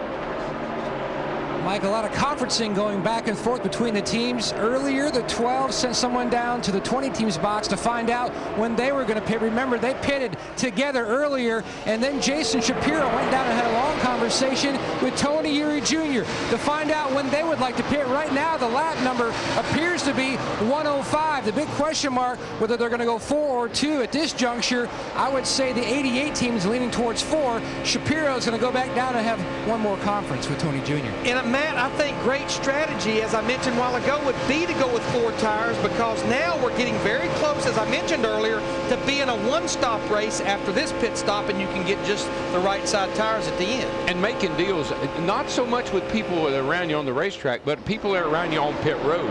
It's so critical to be able to get on pit road without somebody in your way to keep you from getting in your pit box. So you got to look at the big picture here. Who's with me and where are they in the pit lane?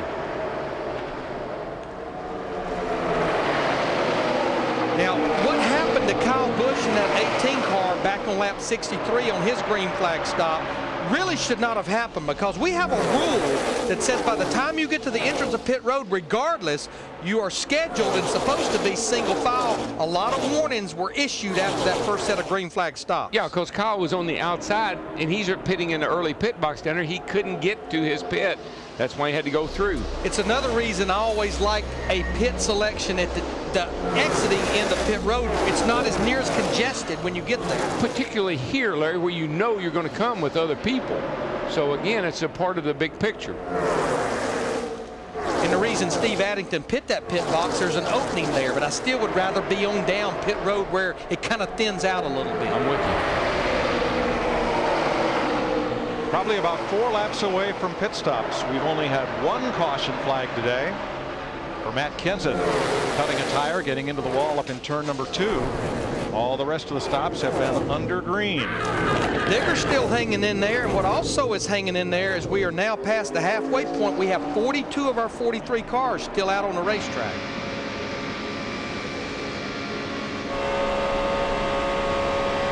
And Larry, I think it's that early caution at 20 laps, I think it was, the guys that were the go-or-go-homers, that worked out really well for them because they all were able to repair the things that they had that they needed to on their cars, and they're all still running. A couple of important drafting duos. The one at the front, Dale Earnhardt Jr. and Tony Stewart, and this was the Daytona 500 winning combination back in February, Ryan Newman and his teammate Kurt Busch. And as I mentioned a while ago, unfortunately, Kurt Busch, in that first long run, he lost the draft. So right now, Kurt is back in 30th, 1 lap down. We actually have a lot of cars right here in this lead pack that are a lap down. Kyle Busch in the 18, as we're starting to see more green flag stops, as well as Michael Waltrip and Carl Edwards. Krista. The 29 of Kevin Harvick comes in. Kevin Harvick having a very good run. Remember, his teammates not being able to get the full fuel. Kevin Harvick coming in right now. As he said, his car is very good. They're saying 4 tires. That's the stop. Dick? Now Truex is in for his pit stop as well. It's going to be a 4-tire change for Truex, although we're hearing some of the teams around us suggesting that 2 tires might be the way to make this round of stops. Pole sitter Joe Nemechek in, Sterling Marlin in and out, so is Elliott Sadler, Jimmy Johnson, Kenny Schrader, Jeff Gordon pitting together. Greg Biffle is in, the American Red Cross car, and Paul Menard. Again, these are all scheduled stops, and based on the number of laps they ran that time from the last pit stop under green, most teams should be able to make it to the end with just 1 more pit stop. Biffle in front of David Stremme exiting his pit. Bobby Labonte alongside in the 43, and Casey Kane. Man, this race is flying by, guys. We're at 104 laps. Average speed 181 miles per hour so far, over 100 laps into it. Only 1 brief caution, that one for Matt Kenseth.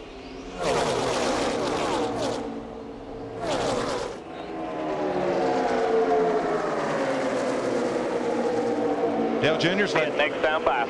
He's led 27 laps of this race. Tony Stewart has led 55 today. He led 81 laps in winning yesterday's nationwide race. One thing about Dale Jr.'s car, I think, Larry, you remember, as we think back to the times he's won here, his car gets better in this race. At this racetrack, more than any other, it gets better as it goes into the day.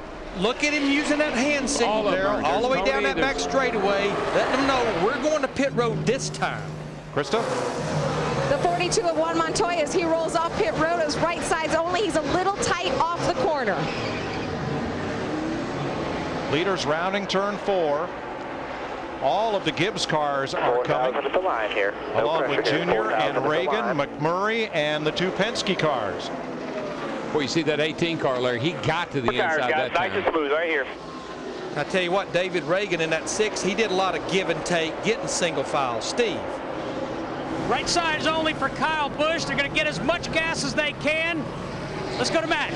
Slight chassis adjustment for Stewart. Right sides only. Jeff Gooch Patterson top it off. The same for the 12. The 88 of Dale Jr. They went 4 tires. Going to stay together on pit road, Krista. It's right sides only for David Reagan. A little bit of a hiccup, a little bit of a slow stop, but only rights for the 6. Everybody gets away together, so that'll be a potent drafting pack when they get back up to speed.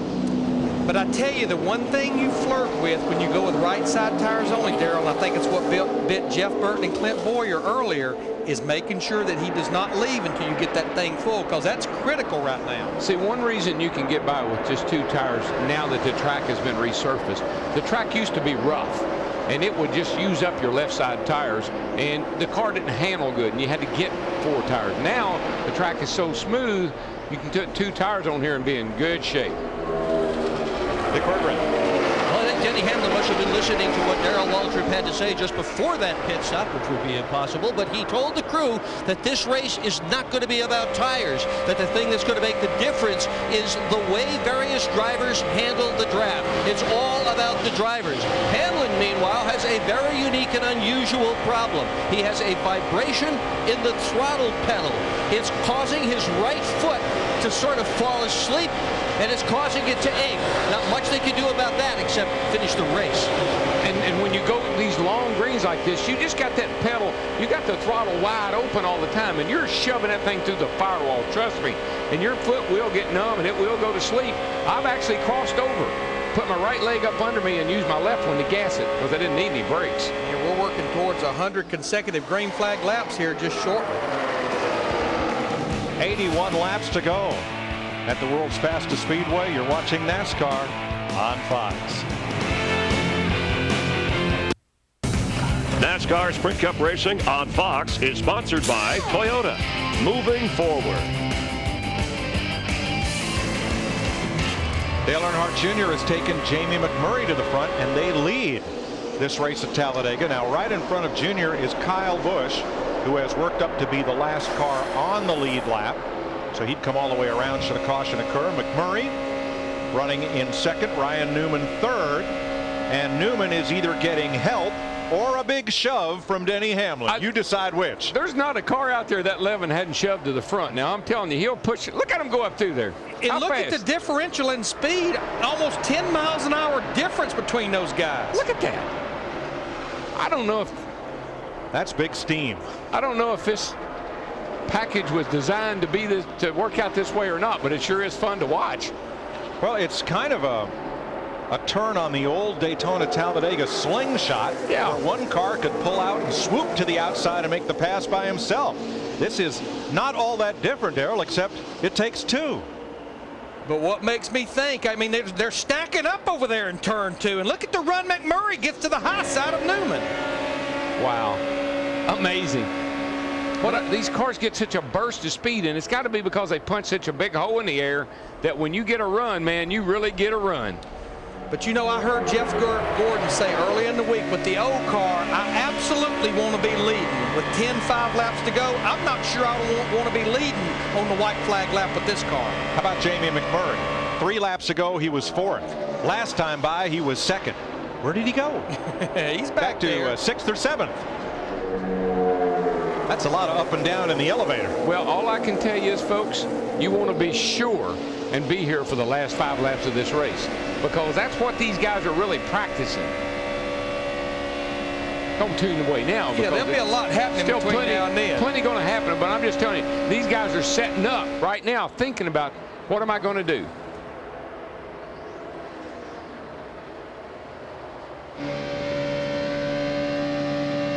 "16 cars within 3 seconds of the lead." Only 1 caution today so far. We've never had a race at Talladega with just 1 caution. We've had 3 of them caution free. Denny Hamlin, Dale Earnhardt Jr. NASCAR Sprint Cup Racing on Fox is sponsored by Napa Auto Parts. Napa, get the good stuff. By TGI Fridays Restaurants, right portion, right price menu. Give me more Fridays. By the new AT&T, your world delivered. And by Allstate. Are you in good hands? Denny Hamlin is. He's today's Allstate Good Hands driver.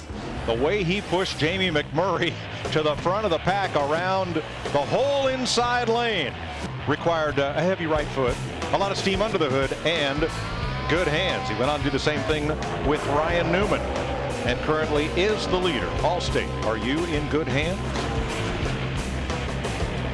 Roush Fenway Racing responsible for both of today's cautions. Carl Edwards had problems with 2 tires. They changed both on pit road, and moments ago had problems with a third right front tire. Bang, and he has brought out the second caution of the day. That's such a sick feeling. Man, you're in the middle of the corner and that thing lets go.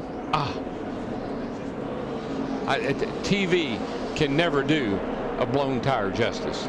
And you know, I know that Goodyear's taken a lot of heat this year, a lot of races, but when you see only 2 cars have problems, and especially when they're from the same race team, you pretty much know it's not a tire problem. It's basically something going on with the setup. Now Matt Kenseth made repairs and came back out onto the track. We'll see what happens with Edwards. Oh, you know, yesterday Carl went airborne in that wreck down here in turn 1. Had a hard wreck yesterday, and that was a hard lick right there.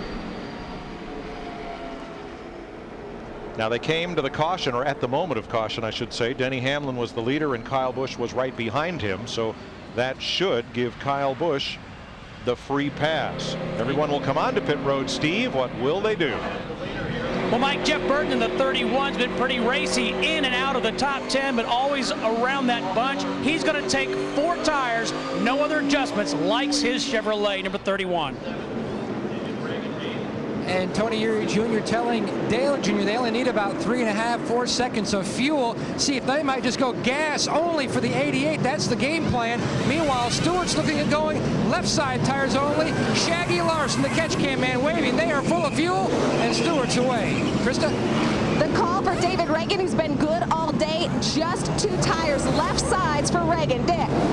Another 2-tire stop for Denny Hamlin. He was told to go as soon as Chris Anderson dropped the jack. They expected a very short pit stop because they pitted for fuel on lap 106, so it didn't take a lot of gas. The reason you do left side tires, you can get more fuel in it. Got her jacked up over there. Dale Earnhardt Jr.'s gas and go puts him in the lead.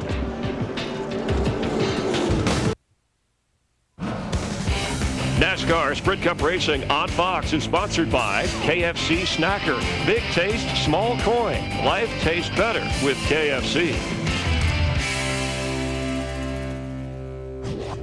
Both of these clubs embody a rich tradition. Wow. He's a good ball player, period. Big league play and an impressive play.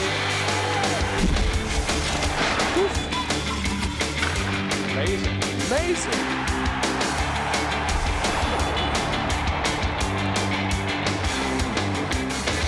Cubs and Diamondbacks both off to a great start this season. A lot of great baseball on Fox next Saturday. Dale Earnhardt Jr. back in the lead. A gas-only pit stop got him off pit road first.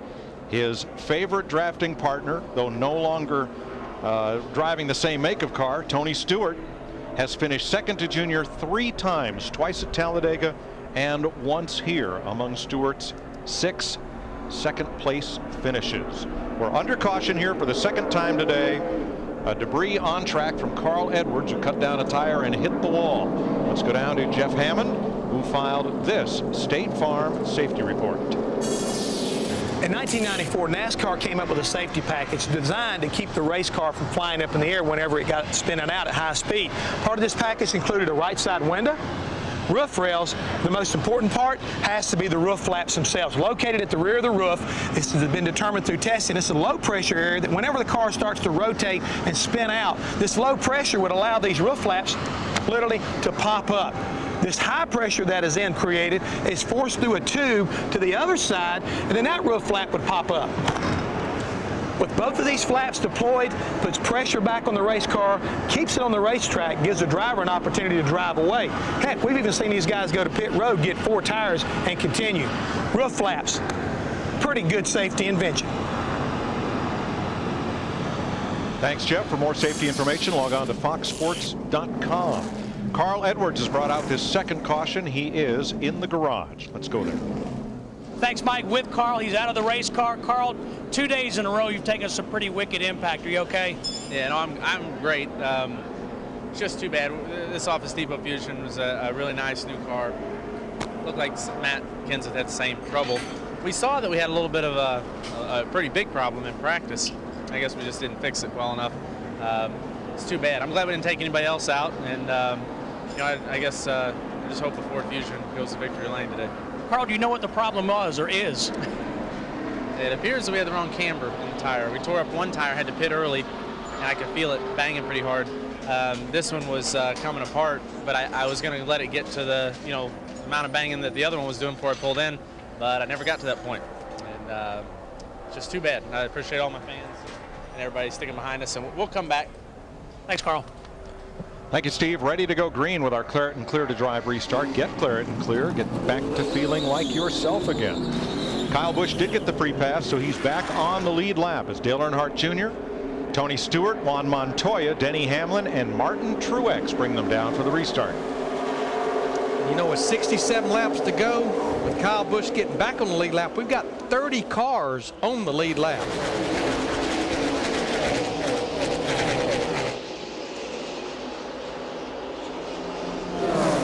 Now Busch restarts in 30th position. Be interesting to see how long it takes the Wild Thing to work his way back to the front. Let's bet. What do you say? What do you think? 10 laps max? 12, 15. You think 10? I'd say 10. If that car is better than it was at the start of the race, I think you'll be right. 121 by 131, we'll be talking about him one way or another. At the front, Juan Montoya keeping close tabs on Earnhardt Jr. and Tony Stewart. I got a great idea where we can enjoy and watch Kyle Busch. What do you think? Let's crank it up.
Teammate Tony Stewart, and they are a potent pair of Toyotas behind Dale Earnhardt Jr.'s Chevrolet. Dick Berggren. But Hamlin has told his crew and me, and therefore all of you listening to this broadcast, what his strategy is to win this race. He has said the car does not run particularly well in front all by itself. So what he intends to do is to push someone to the lead and make his move on him in the very last instant. That's car number 11, Denny Hamlin. I don't find that to be a big secret since we've seen him do it about 10 times a day. He did it to Jamie Mack, and he did it to Ryan Newman. But what he's trying to do is time what we had back in the day here in the 70s and 80s is get that slingshot run coming off turn 4 and try to win the drag race back to the start-finish line. Remember, the start-finish line here, it's not in the middle of the front straightaway. It's headed out of the tri-oval down towards turn 1. And remember this, too. Right now, it's kind of nice and tidy. You know, 2 lines and maybe get up on the outside and you go by a lot of people. When we get down to the end of this thing, it'll be 4 lines and the track will be blocked. We'll scrunch up a few tidy whiteys. Yes. Now we're seeing Jeff Gordon in the 24 car. He's made his way to the front, getting a push from Juan Pablo Montoya. Matt, looks like Jeff Gordon not going to hang out at the back anymore. The biggest benefactor of that caution was Jeff Gordon. He'd lost that lead pack, and talking on their radio, you could pick up the conversation that they didn't feel like they could gain that track position back. They took fuel only to get themselves back up to the front. Now he's just going to try to stay there as he works out into the lead. And we know that still with that caution, these guys will have to make one more stop, somewhere around 25 to 28 laps to go to get to the end. Jeff Gordon has not led a lap today. That was one of his goals early on. His teammate Dale Jr. tried to help him to do that. And now it's going to be Montoya behind Gordon, who does lead this lap. Krista. Reciprocating numbers, Mike Joy, the 24 getting the push from the 42. Juan Pablo Montoya running with momentum. And remember, he's got his new crew chief, Jimmy Elledge, on the pit box this week. The crew chiefs of the 41 and 42 swapping places. Talking to him also his spotter, Tab Boyd. Juan Pablo Montoya made his stock car debut here. It was only 2 years ago, 2006. He finished third in the ARCA race. He's doing great today. All 3 wide right behind the leader. Somebody stacked up there in the middle of turn 4 as Hamlin gets pushed back to the lead, and the man stuck was Montoya. I mean, look at these guys, and you see the track is plenty wide enough for 3 and 4 wide, but we've already seen this is happening at over 200 miles per hour, including this bumping from Jeff Burton in the 31.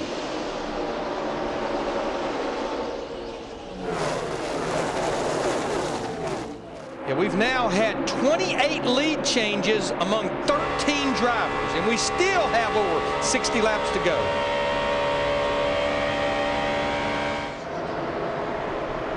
I just want y'all to know, if I get real quiet like this, it's because I've gotten real nervous. Is that the way you were in the race car, exactly. too? Don't talk to me right now. I'm busy. Look at Hamlin and Dale Jr. race away from this field. Well, that's what you'd like to be able to do on the last lap. I just don't know if anybody's going to be able to time it right or not. That's the big thing. How many races have we seen here and at Talladega as Jr. comes back for the lead on the outside, gets a little side draft off Hamlin, goes back in front, where Darrell, you wanted anything but to be the leader at the white flag. I think it's really all going to come down to somebody's going to win and somebody's going to be real kind to them and push them right to up the under line. him there. And I think it's going to be teammates. I think these 2 guys right here, and if Kyle Busch ever catches up, it's going to be hard to shake those Toyotas. And Kyle Busch has gained only 1 position since the restart. He is not coming back to the front. Well, he's 29th. He was way back when they dropped the green flag, and he's had to work his way catch up with this pack. They're single file up front here, but back about 9th place. Look at them, 3 wide once again. We saw that tape, Larry, off of the grill of the 11. And that's helped him because early I think he was having to duck out to get air, but now that tape's loose. It doesn't seem to affect the car like it did. I think I know why the tape's loose. He's knocked it loose. He knocked it loose. Scrubbed it off. That white car out there with the red, is that the Elliott Sadler up on the outside now? Looks like the Dodges are starting to hook up here. That's the 19. He's come right to the front. Got the 19, the 2, and the 12. Sadler ducks low and tucks in with Dale Jr. And again, that 2 car that's right in front of his teammate Ryan Newman, the 12, Kurt Busch, he's still a lap down. He needs a caution just like Kyle Busch got it a few laps ago. Boy, they get really, really tight coming out of turn 4. A lot of really packed in there. Goodness. World's fastest traffic jam in eastern Alabama, 195 miles an hour. Dale Jr. brings them to the line with 58 laps to go. We got 25 cars 2 seconds from each other.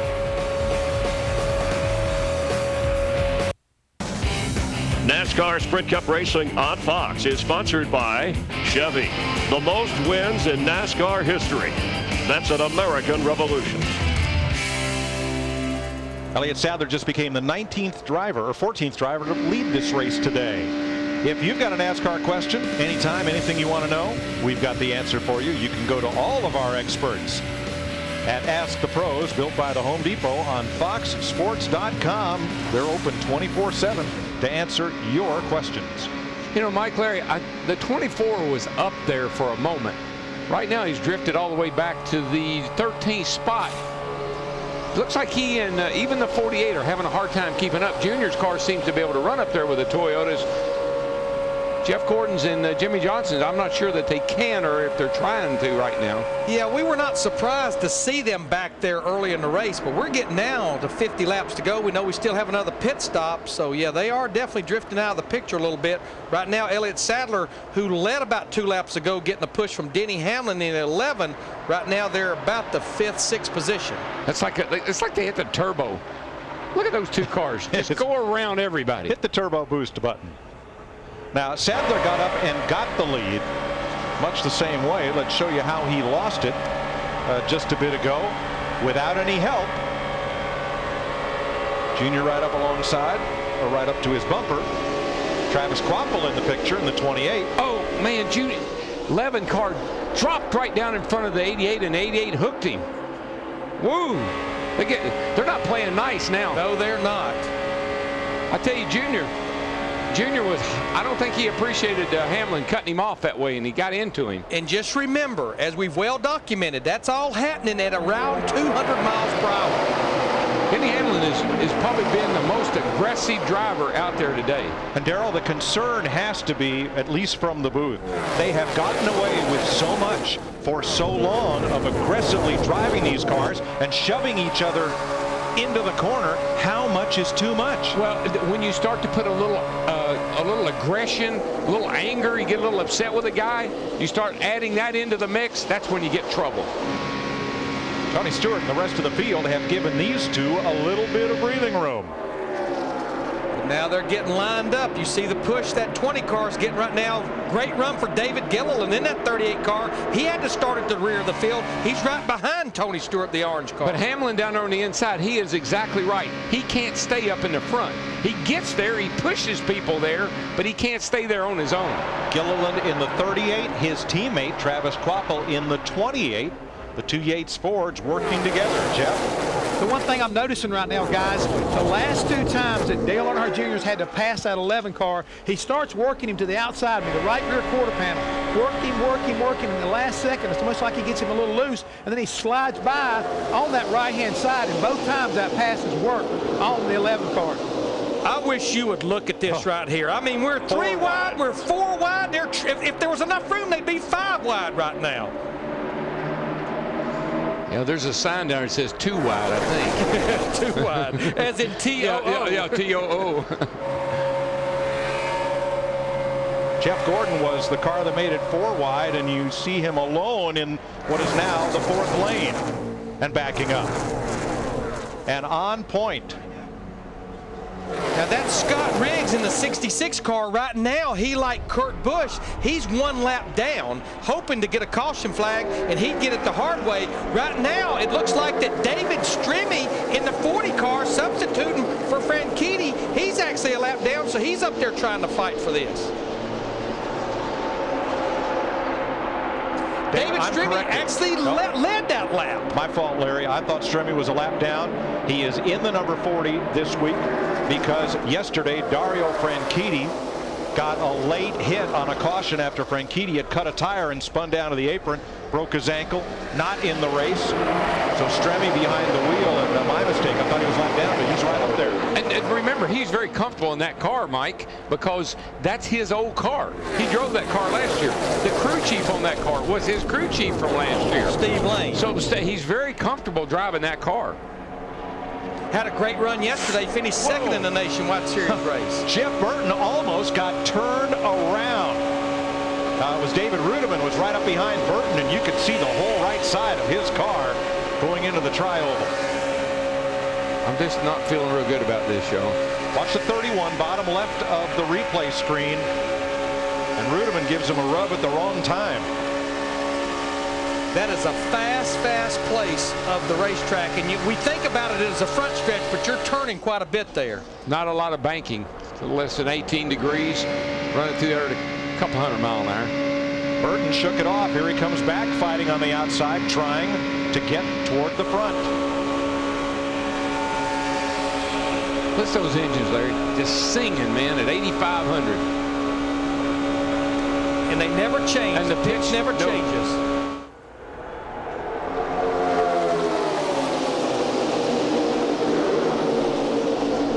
Casey Kane in that 9 car, he'll lead that lap, and he's got a couple of Dodges behind him. Got a teammate pushing, Elliott Sadler to 19, and there's Stremme again in that 40 car. That 9 car was in jeopardy of going a lap down before that last caution, and now he's leading the race. Casey Kane becomes the 17th different driver to lead here today. We've had 37 lead changes, but remember, that's at the start-finish line. We've probably had double that. Here comes Junior yet again. And look who's right with him. The old 20 car, Tony. Big orange. Dadgum.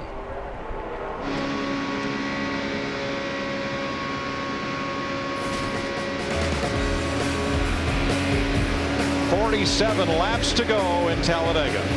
Breathe, Darrell, breathe. Go to commercial. NASCAR on Fox, we are under caution for the second time today. 45 laps to go, and Tony Stewart, who was leading with a right front tire problem. This is an AT&T race break. Yeah, he's right now right in behind and being pushed by Dale Earnhardt Jr. He goes off in the turn. It looked like maybe Junior got into this a little bit. All of a sudden, the car slides up the racetrack. And fortunately for Tony, the right front tire did go down, but he was able to keep it off the safety barrier. And if he can get back to pit road and not tear that right front fender up, he may be okay as far as that's concerned, Chris. And we were coming up on pit stops anyway in the next, 18, 20 laps?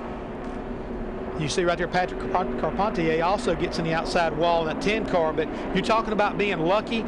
Tony Stewart's extremely lucky. He does have some damage to the right side of that car, but the main thing is as long as that front fender nose stays intact, I believe Greg Zipadelli, this Joe Gibbs team, can fix his car and get him back up there. Tony Stewart had said a high-speed chess game. That's how he looks at Talladega, but he admits he's been a better checkers player. Well, I think he got it figured out yesterday, and he had a pretty good ride today if he can just get this car back on the car. And Matt, what does it look like from down there? Well, they're already going to work on the left side, but the right front tire down to the inner liner. Stewart came on the radio as Ira, Joe Hussey, and the crew guys are going to look at that right front. They've got some time under caution to try to massage that right front fender, but Stewart said, pass on to Junior that he did nothing wrong. My tire was going down. And earlier, interesting that we've had some tire problems. Carl Edwards talked about camber when he were the problems that created the tire wear. Yeah, that's the thing is right now we've been seeing this problem all day long, so it's not surprised to see that. It looks like a lot of cars right now getting ready to come to pit road. It'll probably be a final stop. And if you want to get an exclusive look inside the world of Richard Childress Racing, Jeff Burton in the 31 Chevrolet, because of AT&T, you can, using cellular video on your AT&T handset, you can access all the inside RCR content. Tony Stewart has led the most laps today, 60 plus. And the good thing right now, guys, like I said before, he was able to beat pace car back off of pit road, so he's still on the lead lap. This has been an AT&T race break. Let's rejoin as they come down pit road. Darrell, Larry, and Mike. Well, the pits are open, and here they all come, Steve. It's going to be 4 tires for Jeff Burton, Mike, and crew chief Scott Miller says, pack that thing as full of fuel as you can. 4 tires for Jeff Burton. Matt. And the 88 of Junior's in. Tony Eury Jr. making the call. Just going to go right side. Junior stalled it. Junior stalled it. He finally refires, and he's away, Krista. Kevin Harvick has to take 4 tires because he's going to be short on fuel. They may have to come back in for a splash and go. Dick. Well, Denny Hamlin has already left his pit stop, and once again they have taken right side tires and fuel. They did debate whether they should take just fuel alone. It was Hamlin who decided that he wanted the right side tires, said that he could make up the time on the racetrack. Thanks, Dick. Brian Vickers needed a push start to get off pit road. Kenny Schrader has taken his car to the garage area. Great qualifying effort, started 3rd today. And Kurt Busch is the recipient of the free pass on this, the 3rd caution of the day. Real winner right there. Greg Biffle, the 16 car, picked up 10 spots, but as you heard Jeff Hammond say, this I think would be the last pit stop because it comes with 43 laps to go. And the 20 car is not hurt. I mean, he scraped that right side up a little bit, but I saw no chassis damage and I saw no problem with the front end of that car. Another beautiful thing about this new car. Another look at what put Tony Stewart into the wall. No contact with Dale Jr. A cut tire put Stewart in the fence, but he's back on track.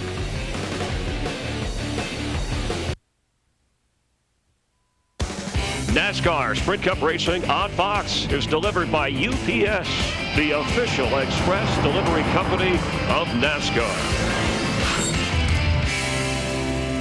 UPS delivers up-to-the-minute race information at foxsports.com. Keyword Fox Tracks. While we're under caution, let's look back at Talladega history, brought to you by Ford. Drive One. Back in the fall of 2005, Dale Jarrett, driving the number 88 Ford, was side-by-side for the lead with Tony Stewart when a crash brought out the caution, and Jarrett was the leader at the time of the caution and was awarded the victory. Ford. Drive One. Today, we are 41 laps from the checkered flag. There's the indication of 1 lap to go, and we'll restart after the third single car accident of the day to put us under caution. We just saw a little insurance bill with some of the Hendrick cars, some of the Richard Childress cars, because again, we got 41 laps to go, which is just right at that fuel window, but you always got to remember green, white, checkered. So you need that little bit of fuel, and I think that's what those guys were doing there. I think you're right, Larry. This is setting up to be real exciting. Kurt Busch, Tony Stewart get tires and fuel. So does Patrick Carpentier.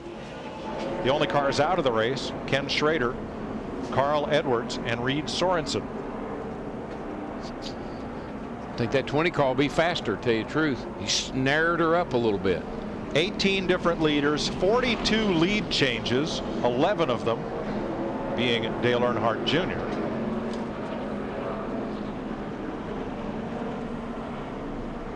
As we get set for the restart, Denny Hamlin leading Ryan Newman, Dale Earnhardt Jr., Greg Biffle, and Casey Kane are the front 5 for this Claret and Clear to Drive restart. Live Claret and Clear, indoors and out. Robbie Gordon, now the first car 1 lap down on the inside lane in front of Scott Riggs. And Robbie's got a good car. I mean, he's had a shot at getting that lap back a couple of times, and it's getting back to him now because Kurt Busch and the 18 car Kyle Busch, they've all gotten back on the lead lap, so he's got a good shot at getting back on the lead lap too.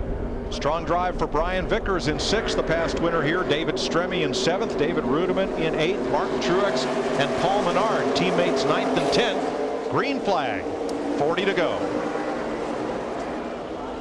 We now have 31 cars on the lead lap, and all but 3 of the cars that started this race still out on the racetrack.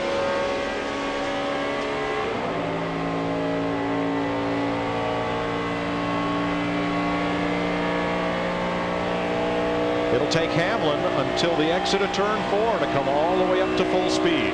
Kind of a set and duck out there unless Ryan Newman decides to duck in there and push him.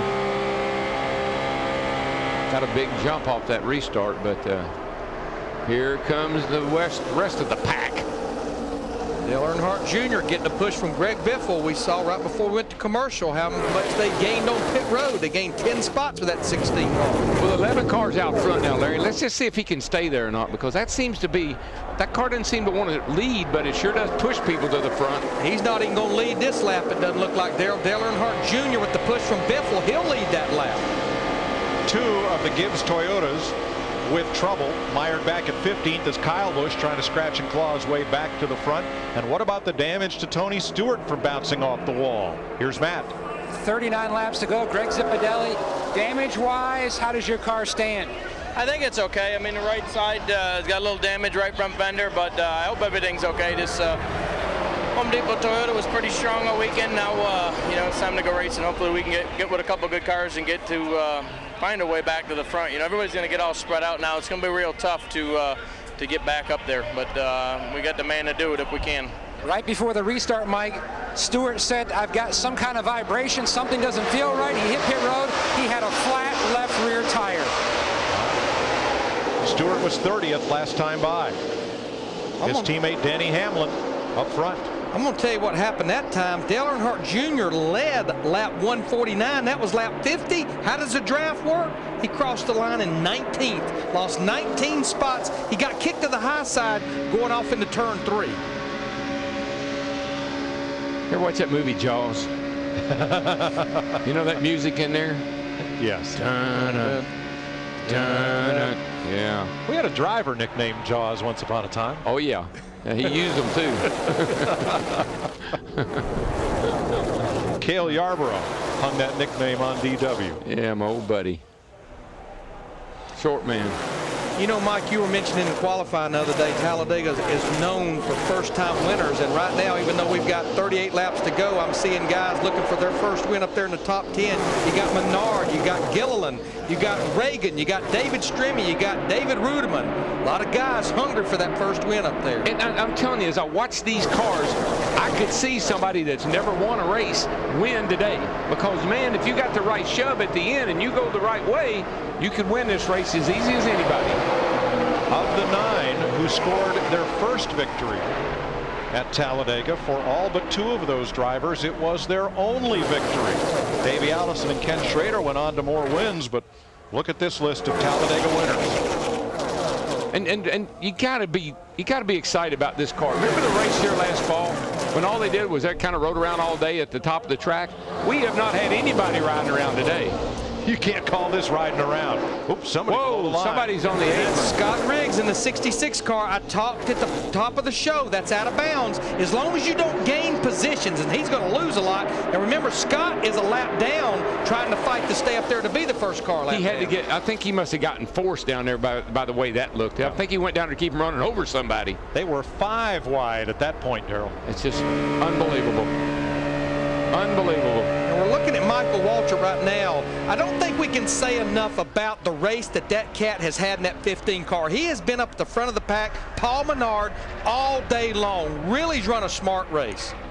But historically, Larry, he's a driver that's had trouble finding drafting partners. Now watch Denny Hamlin. He'll leave Menard, drop to the lower lane, and try and get past him. I have no idea who led that lap. We're going to win. Looks like David Gilliland led that lap in the 38 car on the bottom of the racetrack. Again, David started at the rear of the field. And Menard's a good driver. Maybe he just doesn't have enough experience to have gained the trust of some of the veterans, as his outside lane seems to be backing up a bit. You know, that lap, Darrell, was led by David Gilliland. A lot of times it's the uncertainty. You don't trust the guy because he does things that you don't expect him to do. Steve. Mike, David Gilliland finished 4th here in September, and as Larry Mack said, he's come from the rear of the field. Just checked with the team there. Okay, they can make it to the end on fuel if it stays green. Substitute Stremme leads this lap with an assist from Robbie Gordon. With a heck of a push from Robbie Gordon in that 7 car. Boy, Stremme had a 2nd place run here yesterday, did a great job, and he has given that 40 car a ride, boys. Now, Robbie Gordon, he has not led this race. He'd love to get 5 points, but he's going to have his hands full down the back straightaway. Actually, Robbie is 1 lap down trying to get back on the lead lap. It's going to be Hamlin and Menard, inside versus outside lane here. Menard in the 15. Stremme in the middle lane with the help from Elliott Sadler and Jeff Gordon. But these cars are so good. Normally when a guy gets in the middle like that and you run up on him, you don't know what to do, and you run over him and cause a wreck. These cars just go where the other guy is, and you just go around him. 33 laps to go this time by. Hamlin will lead this lap.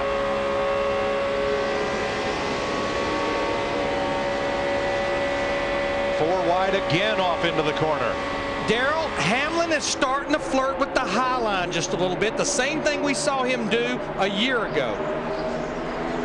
His car just doesn't, I don't know. I think he said it. And I believe that tape, Larry, that came loose on the front of that car could possibly be hurting it when it's out front. I believe you could be right. Hurts the downforce, hurts the drag mainly. Take some speed away from it. Toyota, Chevy, and Ford out front.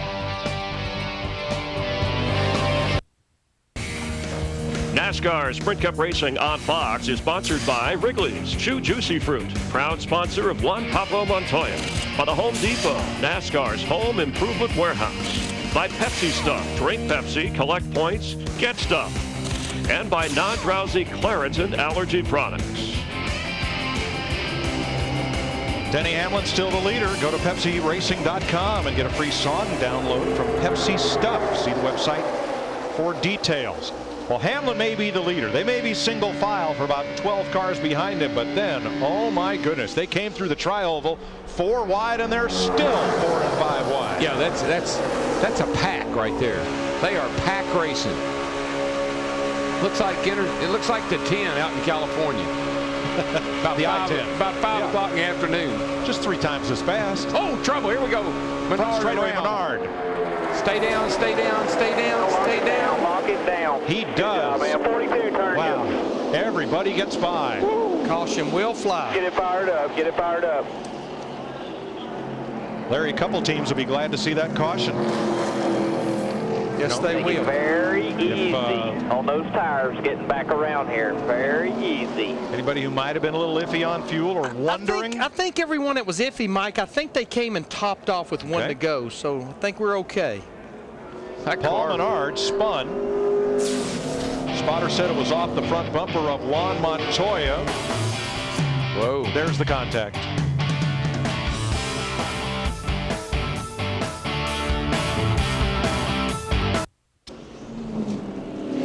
Fourth caution flag of the day. Paul Menard spun coming into the tri-oval off the front bumper of Juan Montoya. And you'll see the roof flaps that Jeff Hammond talked about in our safety report deploy. I just, the only thing I question is the 42 being below the yellow line, which gave him that angle to get up under the 15 like that. He gets into 15 right there. Then he drops the left side tires down below the yellow line, which gave him a shot at getting into the side of him. So if he'd have stayed above the line, I don't think that would have happened.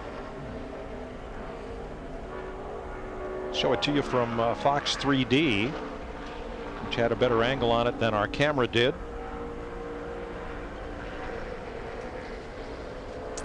And I tell you what, headed into that part of the racetrack at 200 miles per hour, doesn't take a whole lot. Both Montoya and his teammate David Stremme have both been cautioned by NASCAR about dropping tires below the yellow line.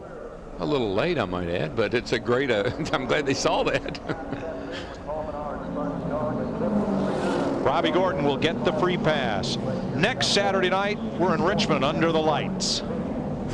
Saturday night short track racing. Richmond will be packed, and many say it's one of the raciest tracks on the circuit. Some of the best fights I've ever seen right Saturday night at a racetrack. Drivers and crew chiefs are going to get a little bit on pins and needles. This is exciting, man. Yeah, I fought the wall on the wall once. Well, boys, let's just sit back and see what happens.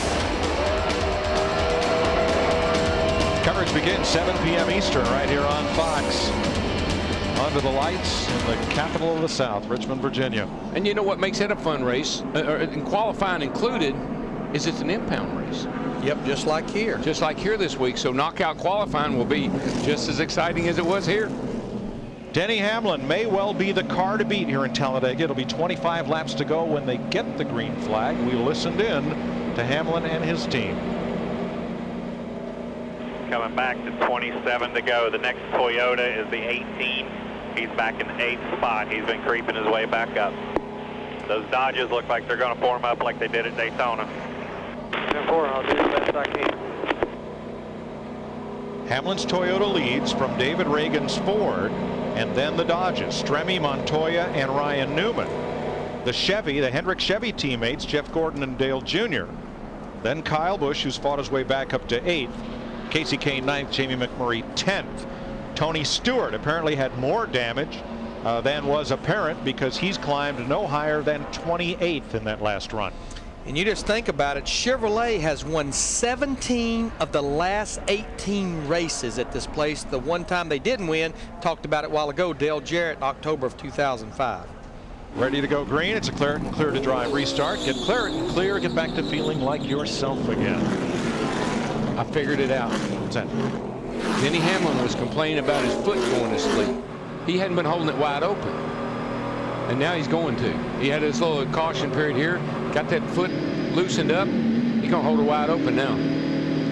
All 4 makes have cars in the top 10. Most of the drivers in the top 10 have a teammate nearby.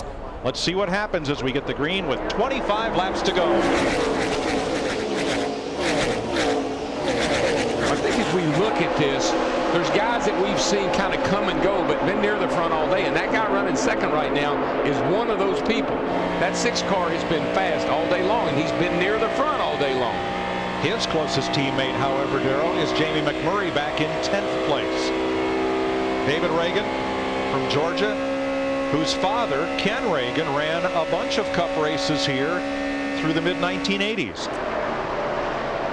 Cavalry coming. Yeah, here we come. Ryan Newman, the 12, winner from the Daytona 500. Those two Hendrick Chevrolets, Jeff Gordon and Dale Earnhardt Jr. And there's Kyle Busch in the 18 car that finally got back on the lead lap several laps ago. Better be ready to make an evasive move if you're leading this thing right now, because they're coming with a head of steam.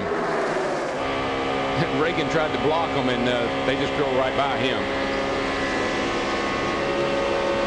Dale Jr. and David Stremme on the bottom as they enter turn 1.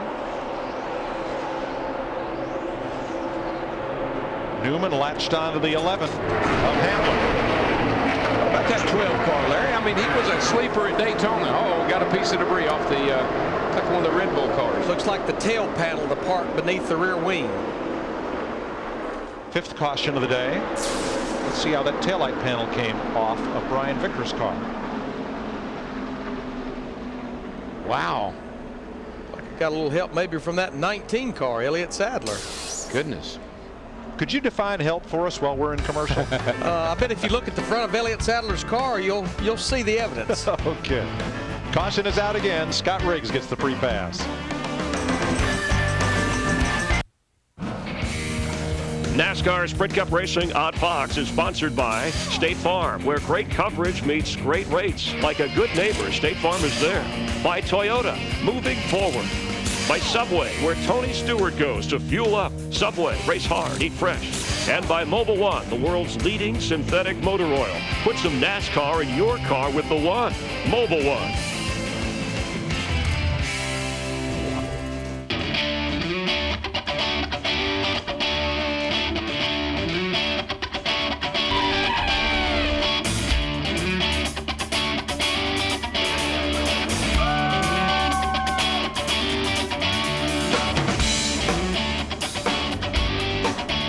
22 laps to go. Denny Hamlin, your leader, over Ryan Newman and David Reagan and Jeff. Dale Earnhardt Jr., who has led 12 different times in this race, is up to 4th. Jeff Gordon right behind him. Well, he's probably in the best position right now. He's got him a dance partner in his teammate right there in Jeff Gordon. But again, when you turn around and look up who's leading this race, he's been up there all day long, Denny Hamlin, but he's also being followed by Ryan Newman, who won the Daytona 500. So this is really starting to shape up as a pushing, shoving, beating, banging, basically almost like a short track race at Talladega. Ryan Newman and the fellow drivers of that manufacturer, 6 top spots out of the 10 from Daytona. They haven't had a race like that since, but they're in pretty good shape here to work together over these final 20-plus laps. They are, and again, that's probably the thing that has to scare everybody the most, especially Denny Hamlin. He realizes all of a sudden he doesn't have a number of teammates, even though Kyle Busch is finally starting to make his way back up through there. He could use some help all day long. It seems like when he gets the lead, they come up there and shove him out of the way, so I think he's got to be feeling like he's a sitting duck. We've had the most leaders and lead changes of any race this year so far, and a lot more to come. Let's check in on that Jeff Gordon, Dale Earnhardt Jr. relationship at this stage, and Matt Yoka. Matt? Hey, Chris, we talk a lot about how it's better sometimes to have a corporate teammate, a friend. Sometimes when you have a real teammate and things don't go the way, frustration tends to mount, and that was part of the radio conversation. Jeff Gordon was pretty much venting under this caution. He said basically that I've gone with Junior every chance I could get. A couple times I couldn't go with him, and he felt like that Junior almost hung him out a couple of times. But it's Talladega, it's restrictor plate racing, and sometimes frustration just mounts. Junior, thank you very much. Some interesting comments. This is a controversial place when Jeff Gordon wins, and you know Junior Nation isn't going to like to hear that. Well, all I got to say about in defense of Dale Earnhardt Jr. has to be 70 races. Does that mean anything to you in one of your favorite racetracks? There shouldn't be any friends out there right now. You need to figure out a way how to be able to win this race, and I think that's number one on his agenda right now in that 88 car. All right, for a dramatic finish, we hope. Let's go back up to Darrell, Larry, and Mike. Darrell, there's a lot of talk about lining up with somebody of the same manufacturer, but if there's somebody fast that can get you to the front, do you care what they're driving? You really don't. And I tell you what, and I used the word several times, co-opetition. That's when the competition cooperates with each other for the betterment of both of them. And I don't care if you're driving a Chevrolet, a Dodge, a Ford, or a Toyota. If you can help me win this race, I'm going to give you a big old hug, buddy. They opened this track in 1969, Larry. We talked the other day, you grew up 45 minutes away from here. What kind of mystery and mystique did this track hold for folks that were hanging out at the Birmingham Short Track? Well, I don't think we ever visioned this type of a racetrack being in our area. I think it caught everyone off guard, and we're just so fortunate that Governor George Wallace, who was our governor then, with Bill France Sr., Bill France Jr., saw the vision of what this place would be. Hard to believe we've been racing here since 1969. It's been a big event. I don't believe we ever visioned that 250,000 people would be sitting around this joint today watching a race either, and seeing the kind of race we're seeing. Maybe Big Bill did. They're not sitting around, they're standing up now. Well, I'm right there with them. 20 laps to go. Denny Hamlin has been one of the most aggressive drivers all day, and he has one of the strongest cars here. Can his FedEx team hold on and win it? Right behind him, the Daytona 500 champion Ryan Newman, and then David Reagan's Ford and Dale Earnhardt Jr. and Jeff Gordon in Chevrolets. Green flag. And we've got 33 cars on the lead lap. The way things happen here, you almost can't rule any of those 33 cars out of this thing. 3 wide, turn 2.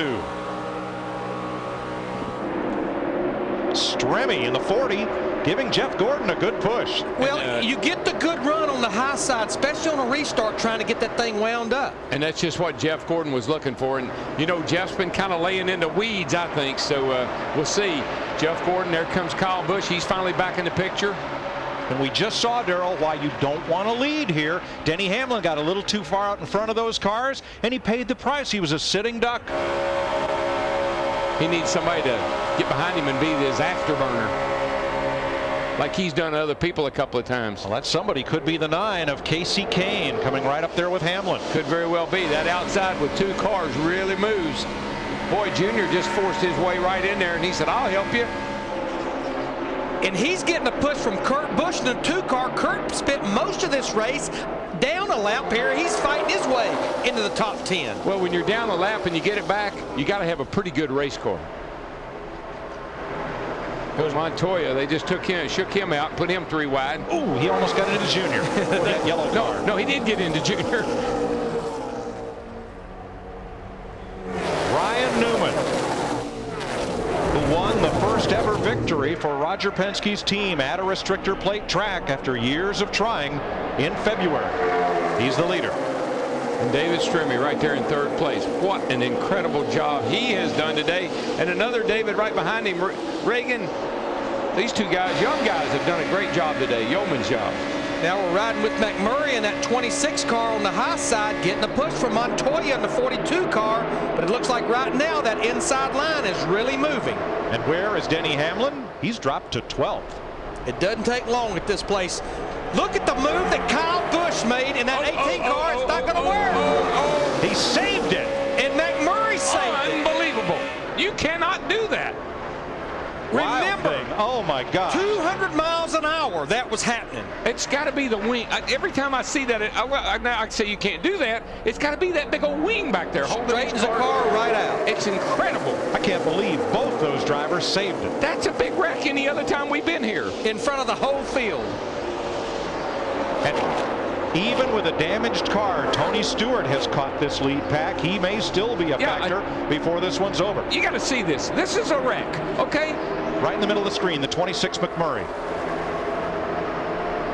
A year ago, this happened to that 18 car. He would have been upside down. What a save. 2 of them. Joe Gibbs is an interested onlooker as well at that one. He just shaking his head. Yeah. Unbelievable. Coach, not only is your hair a little gray, you're going to not have any when this is over with. Gosh. Look how strong Newman is. He's been able to hold off Jeff Gordon.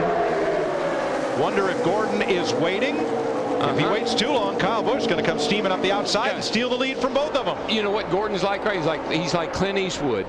How many more bullets I got left in this gun? Have I fired 5 times or have I fired 6? You never know about him. Speaking of bullets, look at the 48 car there. He has been outside the top 20 most of this race. I think Chad Canals finally told him, Jimmy, it's time to go. You see him there right behind Michael Waltrip in the 55. Larry, you did notice that the 18 just shot out front, didn't you? Oh, yeah. 4 wide. I mean, there's nowhere to go back there. They're 4 wide by 4 by 4 by 4. For heaven's sake.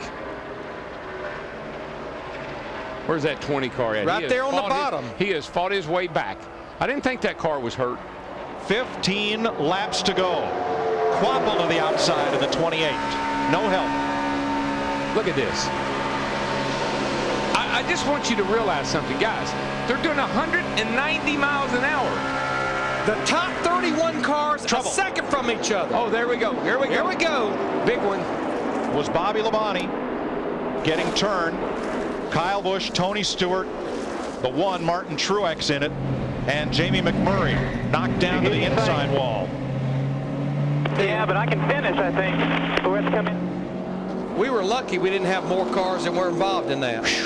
Man. Stewart for the second time today, and Kurt Busch in the 2. Truex. It's just so typical of this place. I mean, you go, and you just get too comfortable, okay. Just take a and you look get at it. careless.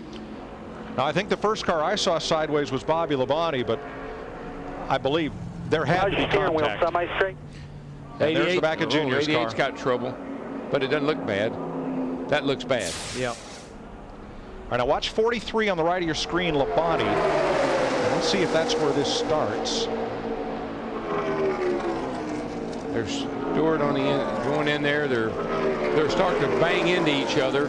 Oh, Junior gets Junior bumped and then gets turned. Bobby Labonte. Nowhere for Truex to go. Nowhere for Jamie McMurray or Kurt Busch in the 2 to go.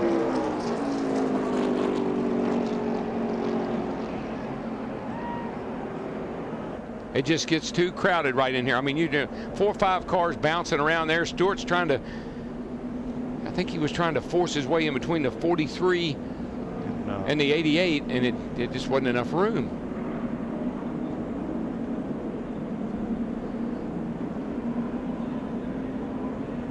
I think Tony had contact there with Joe Nemechek in the 78 and Bobby Labonte and forward into Dale Jr. Yeah, and you just get to bouncing around and you can't do anything. You just got to, you see the 43 down below the yellow line, and Stewart gets into the 88.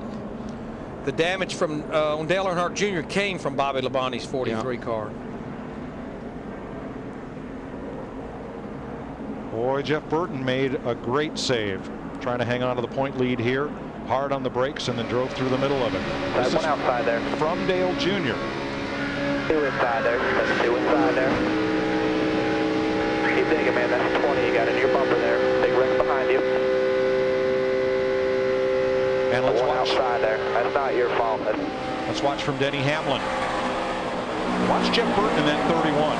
Slow up. You're good. Go down. Go down low. Go down low. Go to the apron. You're clear to go back up. Go back up. Casey Mears in the 5. Good job there, Denny. Hamlin and Burton did a great job of avoiding all this. Great job of that spot.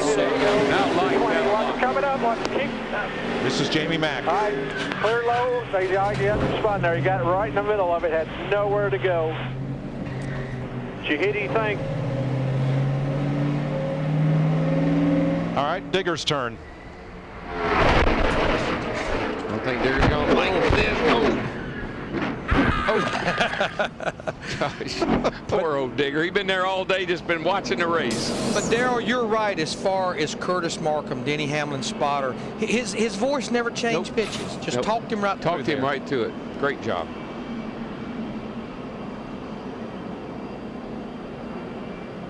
You saw Tony Stewart had driven his car back to the garage and climbed out.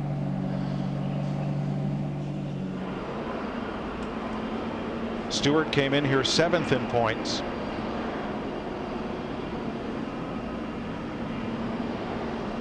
And repairs to the right quarter panel of Dale Jr.'s number 88. 13 laps to go in the Aaron's 499 at Talladega. We're far from over, folks, so stay with us. You're watching NASCAR on Fox.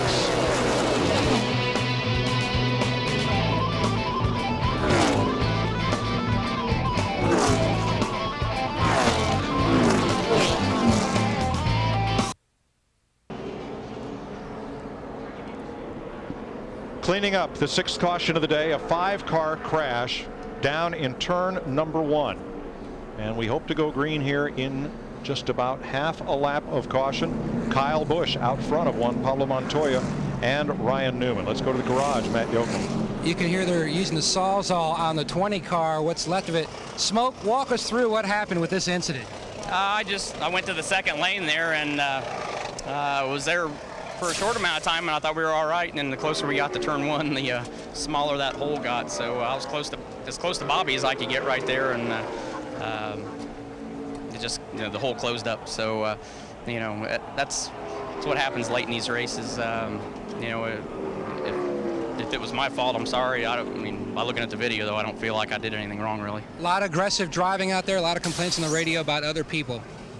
The majority of the day, we had a great day going. I mean, we were really in good shape with this Home Depot car till we had the right front go down, and then that got us in the back. And, as late as it is in the race, with 15 laps to go, you've got to sit there and do what you can to get those spots back. Tony Stewart out of the race. We go green with 11 laps to go. I totally agree with Tony, though. He didn't force it. He started in there and it closed up. Right.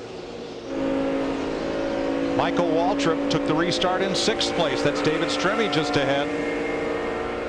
New group of players at the front of the field, guys. Yes, sir. A bunch of new guys up here that we haven't seen all day. Here goes David Stremme in the 40 car, pushing Jeff Gordon in the 24.